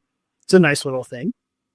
And also this gets around the Crawly Swarm debuff, where your monster just ran, and then after it lads into combat, it didn't charge, so he'll keep his -1 to hit ability up, which is really good. This is actually a really cool monster mash build if you want to play it. It's really, really restrictive in your list building. Like, 1 monster per infantry unit is already really, really restrictive. You're probably going to have to play 3 to 4 monsters to even fill out your roster, because you can only have 3 to 4 infantry units behind it. So I think you're going to have to play 20 Gut Rippers and then maybe a couple other auxiliary units, but you're going to have to play a lot of monsters. But it's an interesting take. I actually like this better than Trophy Finger if I'm going to play my monster heavy Kruleboyz, where I want to play like Swamp Boss and then 2 Mire Brutes just running at people. Like, the patroller coming through, they're coming to knock you down. Everybody's -1 to hit, which is really good again. And then you have a nice little Bloodlust, Murder Lust ability, which is really cool to play around with. It's really tricky. You lose the Dirty Tricks, but just don't really like that. I don't think it's the best thing in the world, but it does look very fun. It looks very, very fun. It has a lot of cool nuances. Yeah, and I guess it depends on the roster that you want to build around, because it can be restrictive. If you're building heavy infantry, you're definitely not going to be able to make the most of these rules, because you are tied to that Kruleboy hero monster to then unlock your infantry. But if you're someone who's always wanted to run, you're running, a bunch of monsters, you're running certain units, you love your Marsh Crawler, this might be something that you can play with, but I definitely don't think this is the default way to play Kruleboyz. No, this is going to be really specific for what you want to do. I do love the idea. Like, again, I think this is the dream 40 Gut Ripper. Like, the orcs are running at you and they've got the big baddies following behind them ready to smash you down. Like, this is what that army is doing. And this is actually really, really aggressive. Like, they want to come across the table. They want to hit you hard. They're really hard to hit because they're -1 to hit. And they're really going to smash into you. I really, really like it. Yeah, you are giving up the terrain feature. You are giving up certain things. But I think for a particular play style, this could be good, or it could just be a refreshing way to play Kruleboyz a little differently than the guerrilla warfare style that you've had in the past. Yeah. But there is more. So before we get too deep into it, you have a heroic trait, you've got an artifact, you've got a spell lore. You do have I hate this. You get one of the You get one of the manifestations, or I could just ignore this and go primal or Kronspine or whatever. So you don't have to take this, but if you do, unfortunately, you don't get the other 2 Orruk manifestations, which I think is I don't like personally. But you do get the heroic trait. Your one and only option is Grim Diet, which is a Water Fight Plus, which I really like. You've got the Skin Ragla Lava. Once per battle, your hero. God damn, stupid. Anyway, yeah. All made up words. All made up words. I'm so used to Gits and Garget speak. Like Orruk speak is different. So what do you get for Skin Ragla Larvae? So you pick an objective within 6 inches of this unit to be infested with bugs for the rest of the battle. While an enemy unit is contesting that objective that's infested with bugs, subtract 3 from the unit's control score and ignore positive modifiers to the unit's control score. You then get 2 spells. So you get two spells. You get the the Mawkish Mist, and the Foot of Gork. So you got that's a new spell actually. Mawkish Mist is a new spell, right? Yes, Mawkish Mist is locked to this army. Yes, it's not something that's been brought over. It's something unique. So you pick a Muckvast Menagerie Wizard to cast it on a infantry unit holding within 12 inches. And that unit gets a Water 5+. So wards for everyone. Where's the Oprah meme? Wards for all. Yep. And then you get Foot of Gork as your one. This is really good, actually. The artifact is not very good. It's a little bit situational. You go pick an objective and you're like, hey, you're -3 if you ever come step on this, and you don't get any bonuses. It's fine. Like, I guess it's like if you want to leave like a little character back there, they can't teleport and take it from you, maybe, but like it's okay. The Grim Diet is amazing. 5 report is just an amazing thing. And the spell being unlimited is also amazing. Just being a 5 report for infantry units. So again, this is your big Gut Ripper unit. They're going to be -2 to hit some of the time, most of the time. And that's an insane hard block to eat through. Anybody who's played 5 reports are amazing in this game. When we had generic artifacts, when you could put a 5 upward on a character, that was always the thing that people took because it's so good. Like even a 5 upward, it doesn't sound like the sexiest thing in the world, but it is really, really good once you start playing with it. You're like, oh my gosh, I just extended this guy's health by like 5 or 6 and maybe sometimes 8 or 10 if I'm rolling hot that day. Like it is an insane ability to have. And this goes back to my Mere Brute question, whether they can still shrug these wounds while they're still beating on people with the Breaker Harness. I'm really interested to play like 2 Mere Brutes with Scumdrek and then just 40 Gut Rippers running down at people with a Shaman slinging 5 upward on my dudes. And the Foot of Gork is still fine if you cast it. You can only get 1 Shaman per monster also, so it's really hard to get more than 1 Shaman. You're just going to run out of points really quick. And even character slots, because you really need to play like 3 to 4 monsters anyway. So I think you're only going to get 1 Shaman. I think with the artifact, it is underwhelming. But when you look at this is likely incentivizing a monster build, and then you look at, whether it's the Swamp Boss and Scumdrek or the Snatcher Boss, they've got control score 5. You look at what's it called? The Marsh Crawler and the Breaker Boss only have control score 2. Yeah, maybe actually this actually really works in your favor because they're never going to control otherwise unless they killed the unit, right? So it's a nice little as bad. Yeah, it's a once per battle thing, but it's nature doodle is really nice, so that's really good. It's not like it's only there for 1 turn and then it goes away. I do think we're really strong. This army is going to play very feast or famine. It doesn't like shooting, obviously, because the -1 is only for combat attacks. And when you don't get your 5 upward spell, it's going to be not a for getting those, because your Gut Ripper unit with a 5 upward versus not having a 5 upward is a huge difference, right? So this is going to be a very swingy melee army that's going to just run down at people. And sometimes it's going to feel really impressive when everything works and everything's going right. And then sometimes it's just going to kind of fall flat. Yeah. Look, I think it's definitely a different way. It's not going to be automatic. Like, when I think of like King Broad's Stomp when it came out in 3rd edition, like it was the go-to way to build. This is fun. This is interesting. I think it's going to allow you to, again, dust off those monsters and have a good time.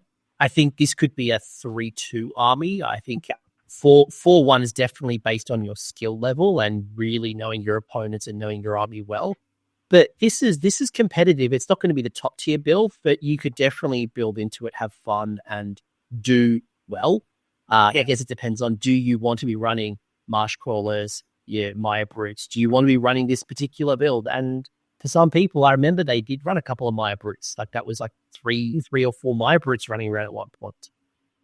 Yeah, this will be I think this is mainly just more, can you field this army? The fact you only get 1 infantry unit per monster it's just a restriction, because really you can only get 5 characters unless you want to start giving auxiliary units, which is interesting, but like you're paying a lot and you're just going to run out of points really quickly too. So your list is going to be kind of, when you play this, it kind of builds itself. Now you get the flavor of the week with each monster, like what's your favorite pet monster? they're going to have a 5-up ward because they're generic and they get the Grim Diet and they can go charge and stuff. But it is just very, very restrictive in what you're playing. But it still looks like a good fresh breath of air compared to what normal orcs were, where it's a lot of dudes and this is just a lot of monsters. Yeah.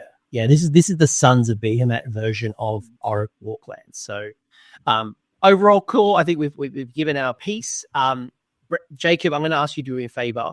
You're getting a little bit roboty, so apologies if that's actually happening, folks. And you can hear occasionally there's a little robot.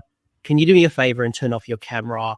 Yeah. When we move into Big Waaagh, and hopefully that sorts itself out. Maybe I apologize if anyone's heard that. Hopefully it hasn't been too bad. But the last thing, and the one I'm most excited about, and I think the internet is excited about, is the return of Big Waaagh. Who saw this coming? The Big Waaagh is back, folks, but it is back very differently. So, a little bit of context, and again, this hurts. I can't see Jacob's face anymore. I'm really sad. I'm really sad. So, and then that's legitimate, by the way. So, Big Waaagh. This is important. I'm going to read this out instead, right? When you pick an Ironjawz or Kruleboyz faction, you can choose Big Waaagh instead. We get that. So, the key part to this particular point is the second line there. For each regiment that you include in a Big Waaagh army that is led with an Ironjawz hero, you must include a regiment that's led by a Kruleboyz unit and vice versa. So basically, you have to go 1-for-1. So in the past, you could get all the benefits of Ironjawz without being Ironjawz. No, you are literally a 50-50 army. From a regiment point of view, it doesn't mean that you've got to spend the same amount of points on each side of the regiment. It doesn't restrict you on that unit selection like that, but it does mean for every hero that you pick for Ironjawz, you must pick a Kruleboyz hero regiment and vice versa. I'll read out the rules, and because I can't see Jacob, then I'll let him respond. So, roster options, you can pick any Ironjawz units, you can pick any Kruleboyz units. You can't have a regiment of renown, you can't have faction terrain. So, basically, any Ironjawz, any Kruleboyz, that's it. What do you get for your buck? You've got notorious bosses. Once per battle in the deployment phase, you pick you pick one friendly non-unique Big Waaagh Ironjawz hero and up to one friendly non-unique Big Waaagh Kruleboyz hero that doesn't have a heroic trait. Give them a heroic trait from the Big Waaagh heroic trait table. That's on the next page, multiple of them. So there's a whole bunch of them available. We'll get to that soon. So important there, these hero traits are given to the targets during deployment. So not a part of army composition. So you get a lot of flexibility here to match your opponent. Three other rules to call out. Possessed by the power of the Waaagh. It's a passive ability. While friendly units has the power of the Waaagh keyword. We'll learn more about that soon. If that unit is an Ironjawz keyword, add 1 to run rolls and charge rolls for that unit. If that unit has the Kruleboyz keyword, that unit scores critical hits on unmodified hit rolls of 5+. The power of the Waaagh. Once per turn, your hero phase. Pick up to one friendly Big Waaagh Ironjawz unit and up to one friendly Big Waaagh Kruleboyz unit to be the target. That target has the power of the Waaagh. They gain this keyword for the rest of the battle. The last rule, and then I'll get Jacob to come in, is rally the war clans. And this is the one I'm so excited about. Once per turn in your movement phase, if your general is on the battlefield, pick a friendly Big Waaagh unit that started the battle with 3 or more models that has been destroyed. Set up a replacement unit with half the models on the table, from the target, rounding up wholly within 12 inches of the general and more than 9 from all enemy units. Jacob, go. All right. So I actually do really love this. This is one of the more flexible RORs we've seen in a while. The fact you get to pick your characters and your traits after deployment is really, really cool. And basically you get 3 heroic traits, right? Because you have your general. Well, you have your general already picked, but you get to pick your other 2 that are basically your generals, would say, imagining generals. After deployment. Power of the Waaagh is really nice. Basically, you're just picking one of each type of unit each turn to be the powered up version for that turn. And bringing back units is always good. Like, this is a non-restrictive, non-dice roll rally. You just do it. So basically, I'm imagining you're probably going to lose something after turn 1. You basically get to bring back 4 units throughout the course of the game. That's really strong. It's a really strong ability. You have 2 people that you can bring it back from, right? Because I believe they're both generals. No, they're not both generals, but you need your general to be alive. So never mind. It is just your one general. But it's still really strong. So your general needs to stay safe. But I think with Big Waaagh, you're going to be playing a lot of these support characters that kind of sit in the back anyway, and you can always pick a safe general to kind of be back there and resummon all these orcs. It's really, really good because also, as restrictive as the Menagerie was before, this is basically no restriction, where it's any Ironjawz and any Kruleboyz, and both the Ironjawz and the Kruleboyz are really easy to field. A lot of them just say like any Ironjaw, any Kruleboy, and then a couple of them are any infantry version, but there's a lot of infantry to pick from, so it's pretty easy to build your army in either way. This will include Kragnos, right? Because Kragnos has... There was conversation about that. I don't know how that's going to work. That's going to be another day 1 errata, because Kragnos has both of these keywords. Yes. So I'm not sure how that works. These are always things that I'm like, I don't know. I actually don't know. I'm going to assume that Kragnos is, because Kragnos, it says any Ironjawz units. I know I've just brought up his new war scroll in the Battletome, and it does have keyword destruction, keyword Ironjawz, keyword Kruleboyz. So that seems eligible. So unless there's an errata that comes out later on, I'm going to assume Kragnos is in the mix here. Yeah, I'm assuming so. Because he's an Ironjawz hero or a Kruleboyz hero. So. And he can lead a regiment, so I'm not seeing where he wouldn't be eligible. Yeah.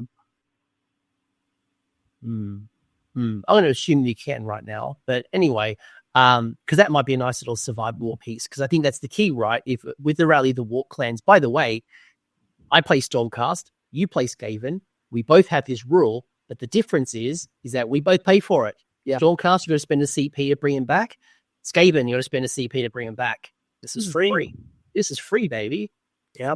And Kragnos also, if I'm reading it right, he would get both of the bonuses from Power of the Law, because he would be +1 to run and charge and score crits on unmodified 5s, because he's both, which is interesting. And he's got the Tuskbreaker that has crit 2 hits. Yeah. Okay. There could be some secret sauce here already. Yeah, so a lot opens up here. Anything else you'd add about this particular point? It is a bit of a bummer that you can't include the terrain, but I see why they don't do it, because it's more specific to those factions. With like, since you don't get the dirty tricks, there's no real reason to use the terrain piece, right? So I get it, but yeah, I mean, it's very open, which is nice, because every single Big Waaagh player wanted to take a little bit of everything, and it allows you to do that. I was just quickly looking at the Ironjawz version of the tower. And, okay, I think there's a lot more crossover with the Ironjawz version of the terrain feature if it could be used. Anyway, it's not there. Who cares? Why would I play Big Waaagh over Kruleboyz? And then I'll bring up the rest of the rules, but I wouldn't mind. Just like when I look at these rules, again, it's restrictive. I've got to go 50-50. Why would I play this over Kruleboyz? So I think Big Waaagh is going to be much more of, you have pet units that you really like in both armies. And if you want to play more of a streamlined, middle of the road army. So all these rules are very just straightforward good. Like the rallying the units that have died, very strong. Getting +1 to run and charge, very strong. Critting on 5s, the Kruleboyz units is really good, because he's basically venom encrusted weapons for free. Like, these are all really good rules. But I think what you're looking for is, you don't want purely the tricks of Kruleboyz, and you don't want only the aggression of Ironjawz. You want to play kind of the mixed bag, where you're going to play like a middle range army that's doing a little bit of both. Like, you have some tricks you can pull up from the Kruleboyz, where you're doing some mortals and you're soft and squishy, but you also have the armor of the Ironjawz holding your front line. So if you're really, really struggling with Kruleboyz, where you're like, man, I'm just getting run over by my opponent, like they're getting to me and everything dies, then maybe you want to play Big Waaagh and get some 3-up armor saves standing in your front with your Ardboys, just blocking the way and holding the charge. Or if you're having the other issue where you're like, man, these Ironjawz are way too slow. They're not getting where I need them to be. I need some more damage for mortals because they don't have a lot of mortals. Then you can start including some Kruleboyz and mixing them in the max. So maybe a little bit more power from the shamans because they're plus from the cast, stuff like that. Yeah, you can see, I mean, there's definitely two sides of it. I think Ironjawz probably benefits from Kruleboyz more than maybe Kruleboyz from Ironjawz.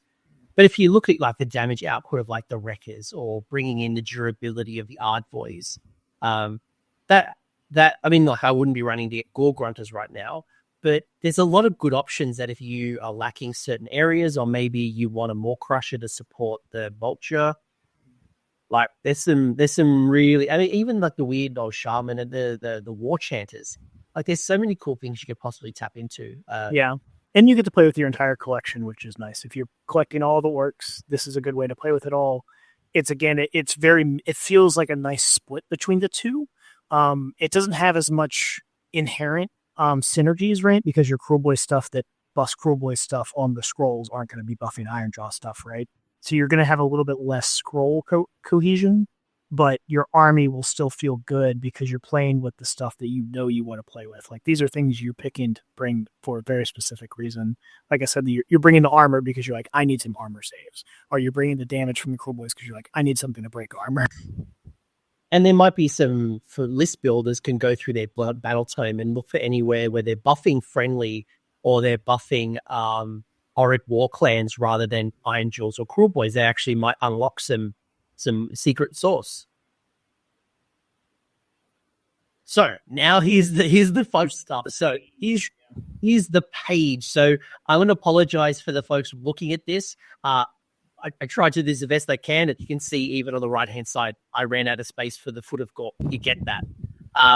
You got one artifact. So that little Desneaky Stab Slab is the artifact. The four so taken names, the old 1-2, Proper Sneak, and Get Crumpin are the four heroic traits. So I know it's aesthetically not pleasing. It's the best I could do.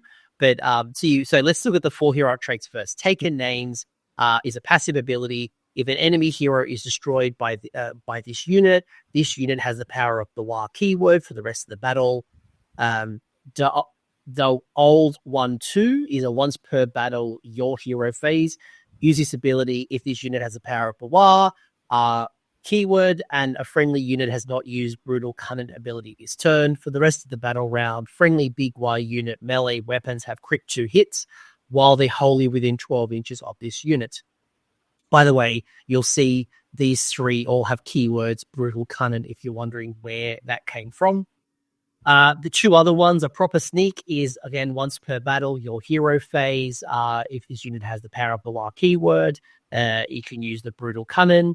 For the rest of the battle round, friendly Big Waaagh units have a ward 5 up while they're wholly within 12 inches of this unit.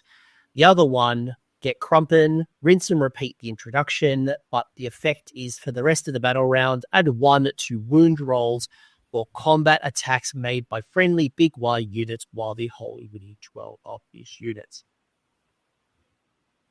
We just saw in the last page that when you're deploying, you can give one Ironjawz and one Kruleboyz unit a heroic trait. Which ones are you picking?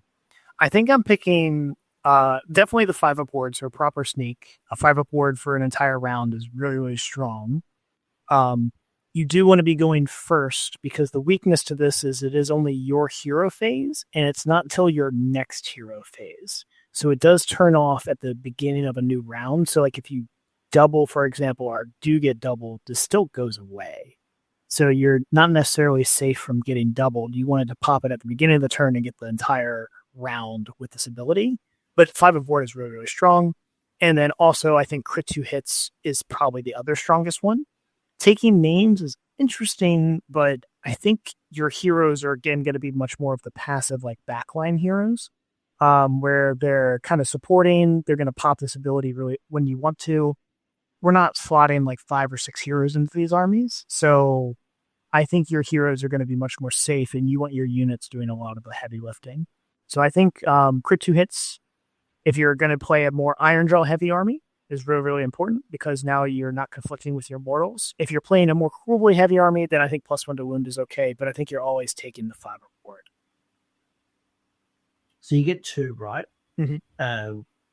So 5 reward plus the one of the other 2. I don't think taking names is really that sexy because it's like, yeah, you no longer have to pick this unit for the power of the wall. He'll get it the rest of the time. But if he's an Ironjawz hero and he went and already killed a hero, he doesn't really need +1 to run a charge anymore because he's probably in the thick of it at that point. And then for the Kruleboy hero, critting on 5s is okay, but a lot of them are riding monsters who don't have crits anyway, and their companions. So it's really, you're only getting like 5 extra attacks that crit on 5s instead of 6s. So it's not like the biggest impact. So I think you're definitely going for the crit 2 hits of the and the 5 up board. Yeah, well, you get 3, right? You get your traditional heroic trait in list building, and then you'll get 2 in deployment. So okay. Yeah. Well, in that case, I think you do take all 3, right, and you just leave taking names. I'm right there because your notorious bosses is an ability that happens in deployment, right? But in this construction, I still get a heroic trait. Still get it. Okay.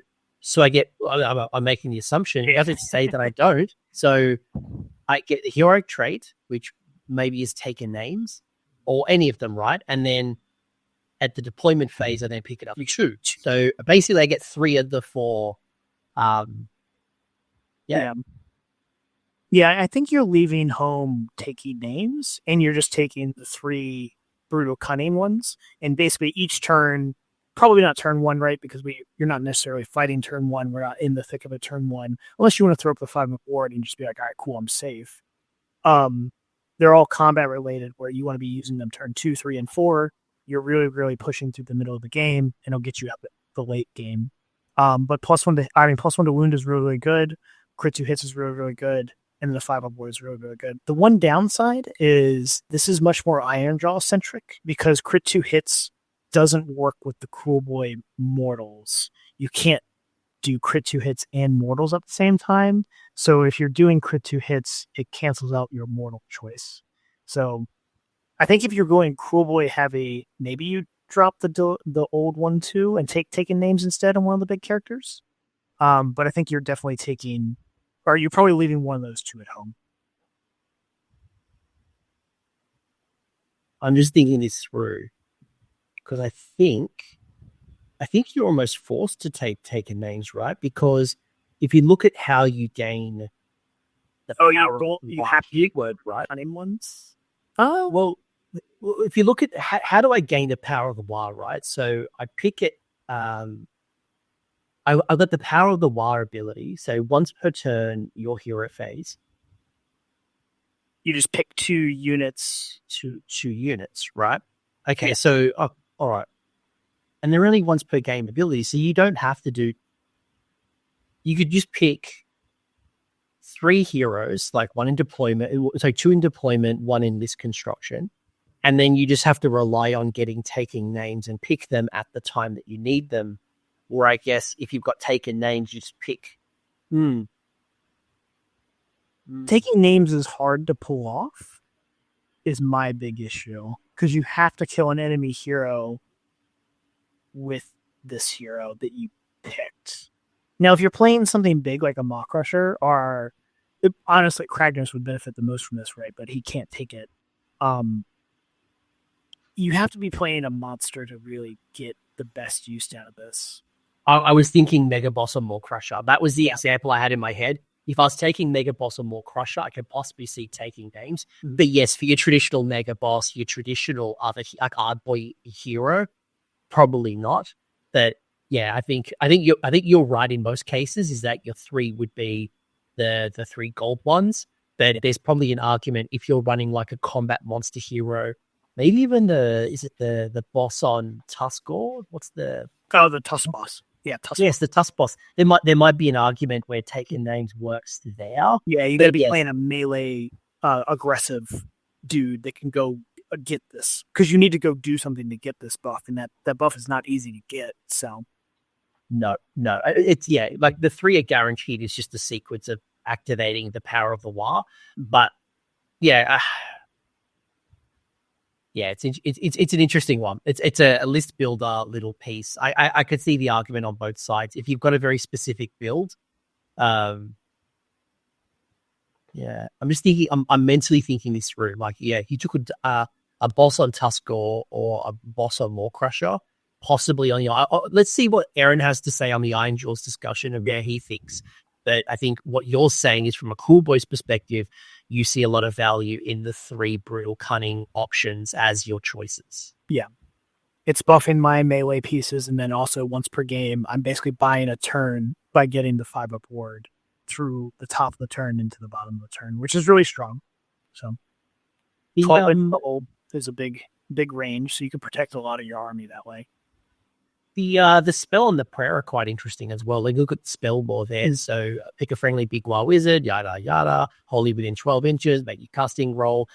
If you pick a target to be an Ironjawz unit, that unit gets +3 to the control score. Don't really care about that one. It's the other part where if the target is a Kruleboyz unit, until the start of your next turn, add 2 inches to the movement characteristic while it's wholly within 12 inches of an Ironjawz unit. So I think it's kind of weird because I think because you're only getting one spell and it's not unlimited, you only really want one wizard. And I think you're just taking, this is where that Kruleboyz Swamp Caller Shaman fits in really well. And I think he's just going to sling Foot of Gork or this out. And that's what he's doing the entire game. Because I don't think you need more than that, because you only have 2 possible spells to cast, unless you're taking a different manifestation. And then same for the prayer lore. Like, you're only ever going to take one war chanter because he's the only priest, and he can only do this one thing. So you're not really taking more than one of each of those things. And you're taking a lot of melee infantry heroes to support this spell. I mean, the prayer is really, really interesting. It's the you stomp a piece of terrain. Or no, this is the fight 2 things. I'm sorry. This is fight twice with a unit. Strike last. It's the chosen ability in the Varen fight. Yeah, the target can use 2 fight abilities this turn. After that, the first is used, it's strike last. If the chanting roll was 10+, you can pick another eligible to be the second target. So you're basically just building up for this one priest to give a big turn of fight 2 on 2 different things if you really, really want to do it. A 10-up is really, really hard. You usually can put a CP into it with the counter chant to get there a little bit easier, but you're probably only going to do this once per game in a 10+. And you really, really make it account for that turn, which is good. So, but I don't know if a priest makes it worth that. Like, that's a big investment to maybe do a once per game. Yeah, you don't get the access to your beats. So your traditional Ironjawz beats wouldn't be available. So you're just really going for this unstoppable Waaagh beat. And unfortunately, no, you can't make Kragnos fight twice. It is picking a non-hero Big Waaagh infantry unit. So no double fighting Kragnos. So this would be good on like Rekkas or Ragers or something like that you sling across the board into somebody. Ragers are really good, right? Because they have fight first anyway, tied their worst roll when they charge. So that's really, really nice. But again, I just don't know if this prayer lore makes it in, because you're spending the slot for a war chanter and he only does this. This is all he can do. He won't really get any other bonuses besides that. And yeah, I think your slots are just really, really valuable for how you're playing Big Waaagh. Yeah, I'm just quickly double checking something. Okay, interesting. The other call out I'd probably make at this point is the eligibility is the unit has to already be in combat. So it says, that. Yeah, look, it says a non-hero Big Waaagh infantry unit that is in combat and within 12 inches to be the target. So it's not even like you can get the Wreckers, for example, to power them up and then slingshot them forward to go fight. Actually, they've already got to be in combat. So maybe that's better for like Ardboys or Brutes. Yeah. Because they're already in combat, they're durable, they could fight. Wreckers either will die, or they've killed the thing. Yeah. Yeah, and this isn't really good for Kruleboyz either, because they're kind of in the same boat as Rekkas, where they've either killed the thing or they're going to get slaughtered back. Rekkas are actually just more survivable than a lot of the Kruleboyz. So, I think this is interesting. This is a very, in my opinion, the route that Big Waaagh is going to take is it's going to be, I think, Kragnos. Or I think what you're going to see is a lot of Ardboy with an Ardboy Big Boss, and then you're going to see a lot of Monster Killers to kind of deal with monsters, because Ardboys are traditionally not very good at dealing with monsters. They're very good at dealing with stuff that can give a hit and then give it back a little bit. So you're basically playing a game of catch, where your Ardboys are going to catch whatever your opponent slings at you, and then your Monster Killers and your other stuff, such as your Bolt Boys, are going to pepper them to death with shots, or mortal them to death with all your attacks. It's really, really effective, because you're rezzing those Ardboys if they die. So you have a really, really strong front line. If you're bringing like 20 Ardboys, you'll get 10 back after they kill them. And they spend a lot of time killing those Ardboys, especially if you're on the 5-up ward turn. That is a lot of orc to eat through. And that's a really, really strong front line. So I actually really like this army. And it's cool because you can include whatever you want. This is so wide in what you could put together for the amount of list possibilities, because it's literally just 2 armies jammed together. And I don't think there's a lot of restrictions for, at the end of the day, what you're going to take, but it's going to be a lot of melee, and it's going to be really aggressive, and it's going to be a lot of fun. As maybe some closing comments on the Big Waaagh. Do you think this will be popular as a Kruleboy player looking over the fence thinking, right, I might have felt like my army's been nerfed a little bit, or maybe there's some changes that I'm not happy with. I want to bring in some combat prowess, maybe I want to bring in some different models. Do you see a world where this will be popular, and do you see a world where Kruleboy players may transition to this? What's your gut feel from the Kruleboy side? I actually think it's probably going to be an equal spread of both, because it's more. This is again just a different breath of fresh air.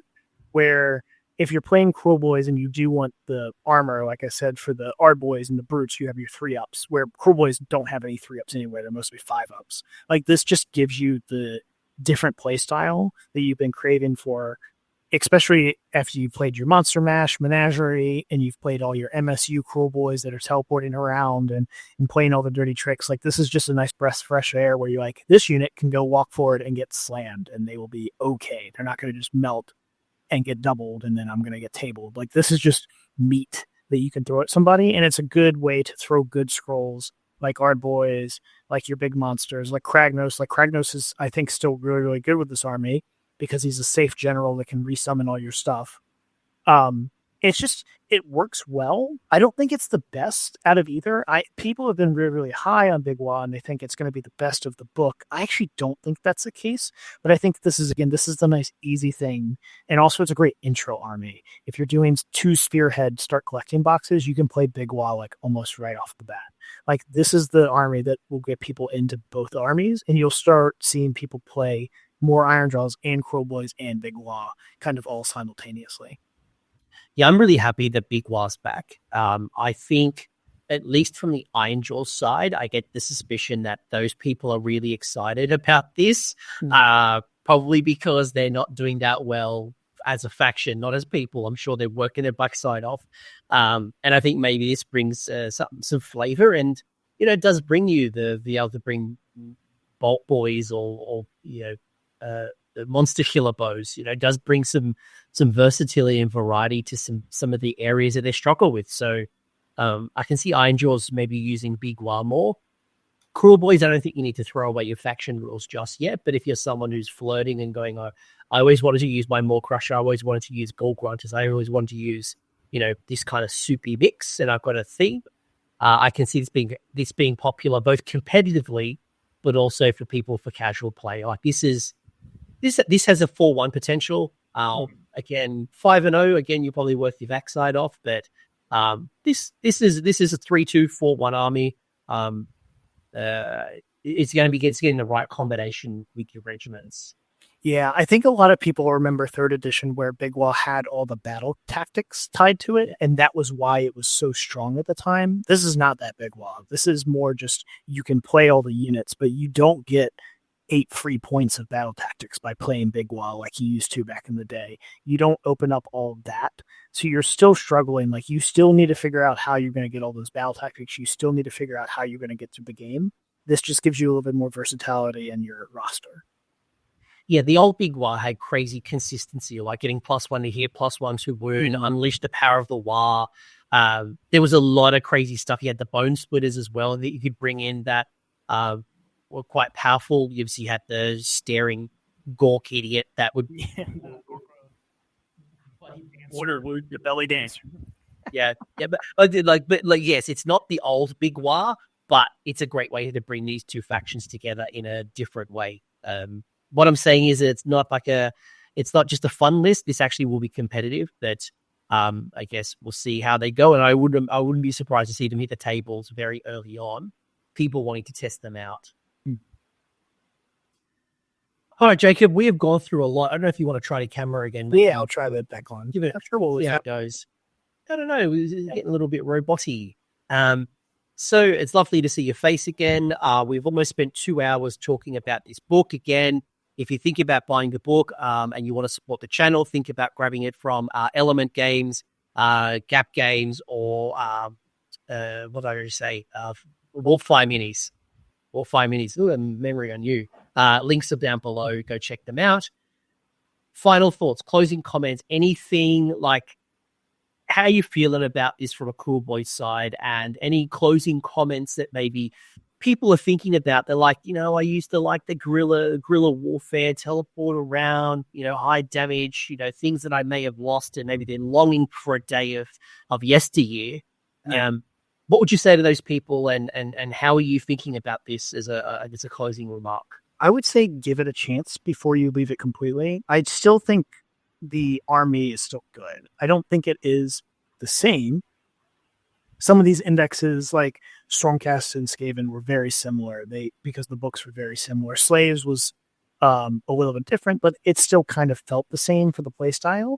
This has been a massive playstyle change for Kruleboyz, but I still think the book is good. It's just going to result on the table a little bit differently, and it'll take some adjustment. Kruleboyz have always been that army, and this goes back to 3rd edition, where they've always been very squishy. So the skill gap for where things went wrong, and they went wrong really quickly, was really, really big. And you saw Kruleboyz with like this 32% win rate back when they first came out. And it took a long time to climb back.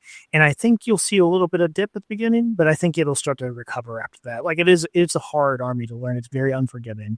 You can't just go up there and tank your opponent. And you also you're not very fast either, so you're not going to run across the table and table someone turn 1. So those games aren't going to be there. So you do have to play for your wins.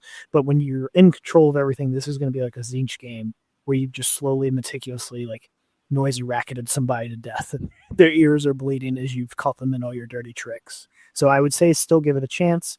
And I think you'll really, really love the feat of Gork coming across the table and stomping on people. This might be a bit easier for me because I've obviously been around since 1st edition, and I've seen a lot of factions change. Like, the one that always stands in my mind is when Nurgle got their book in 3rd edition, and Nurgle in 1st and 2nd could run and charge. Like, if they were near the tree, the Feculent Narmor, they could run and charge. So Nurgle could slingshot into combat in turn 1. It was the stupidest thing. But I remember that book dropping, and they changed that fundamentally, and the feedback at the start. And then slowly, actually, it became a really good book and probably one of the better books. I'm not saying that Orruk Warclans is one of the better books. I'm not making that comparison. But I think, to your point, stick to the process. Try it with a fresh eyes. Don't just try to cram your old list into this book, because you're going to be thoroughly disappointed. It's like, right, here are my new things, my new abilities, my new terrain feature, my new endless spells. Here's my points adjustments. How do I make the most of this new style of Kruleboyz?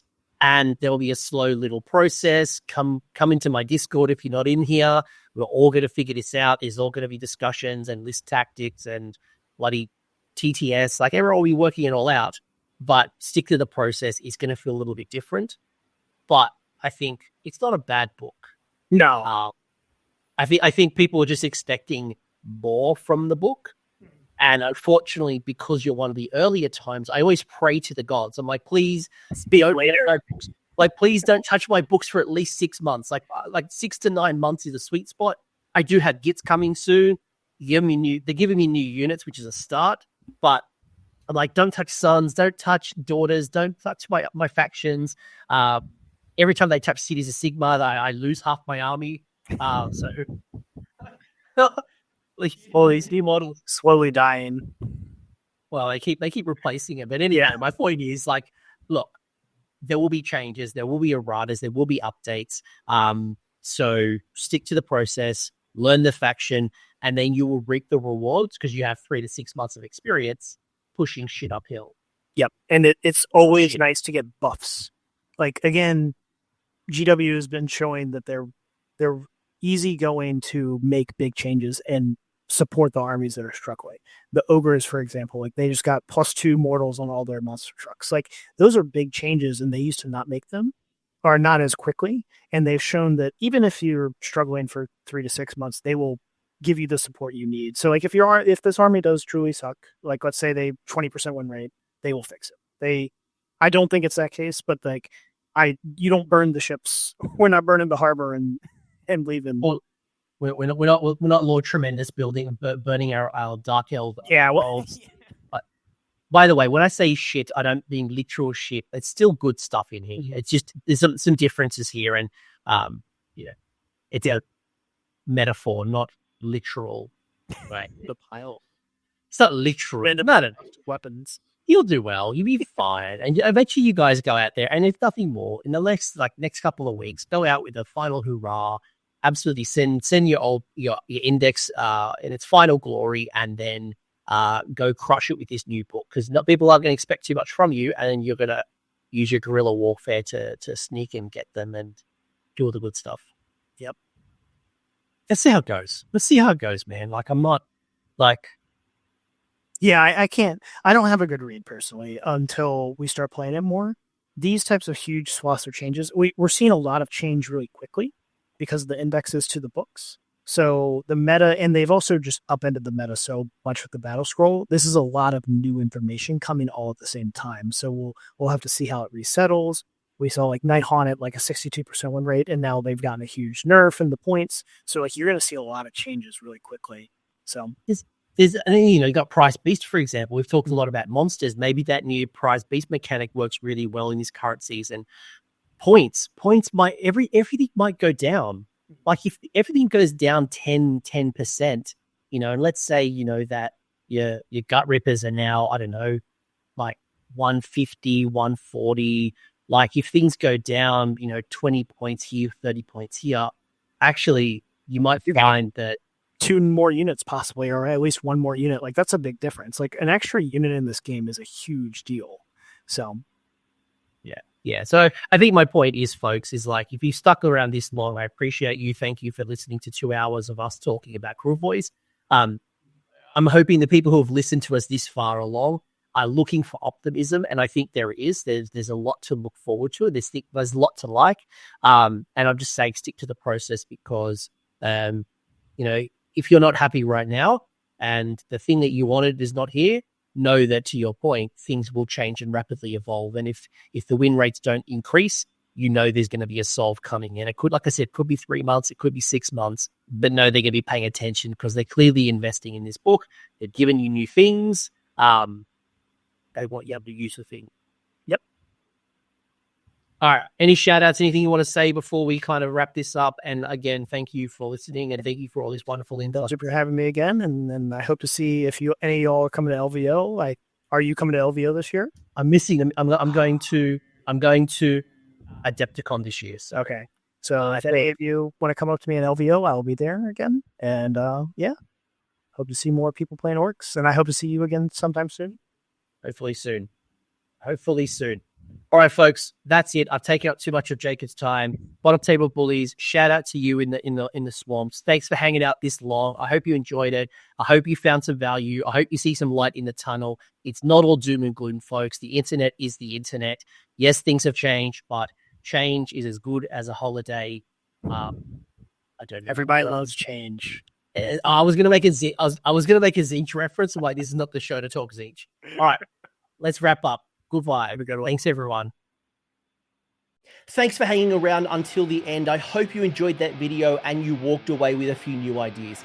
Now, if you did, I would love it if you pressed like on the video, as well as left me a comment with your thoughts. The conversation will continue over on Discord, and the link is down below in the episode description. I also want to give a massive shout out to the AoS Coach patrons and YouTube members who are supporting the channel and the growth that you're seeing here. So cheers, you are all bloody legends. And until next time, don't roll a double one on a spell cast.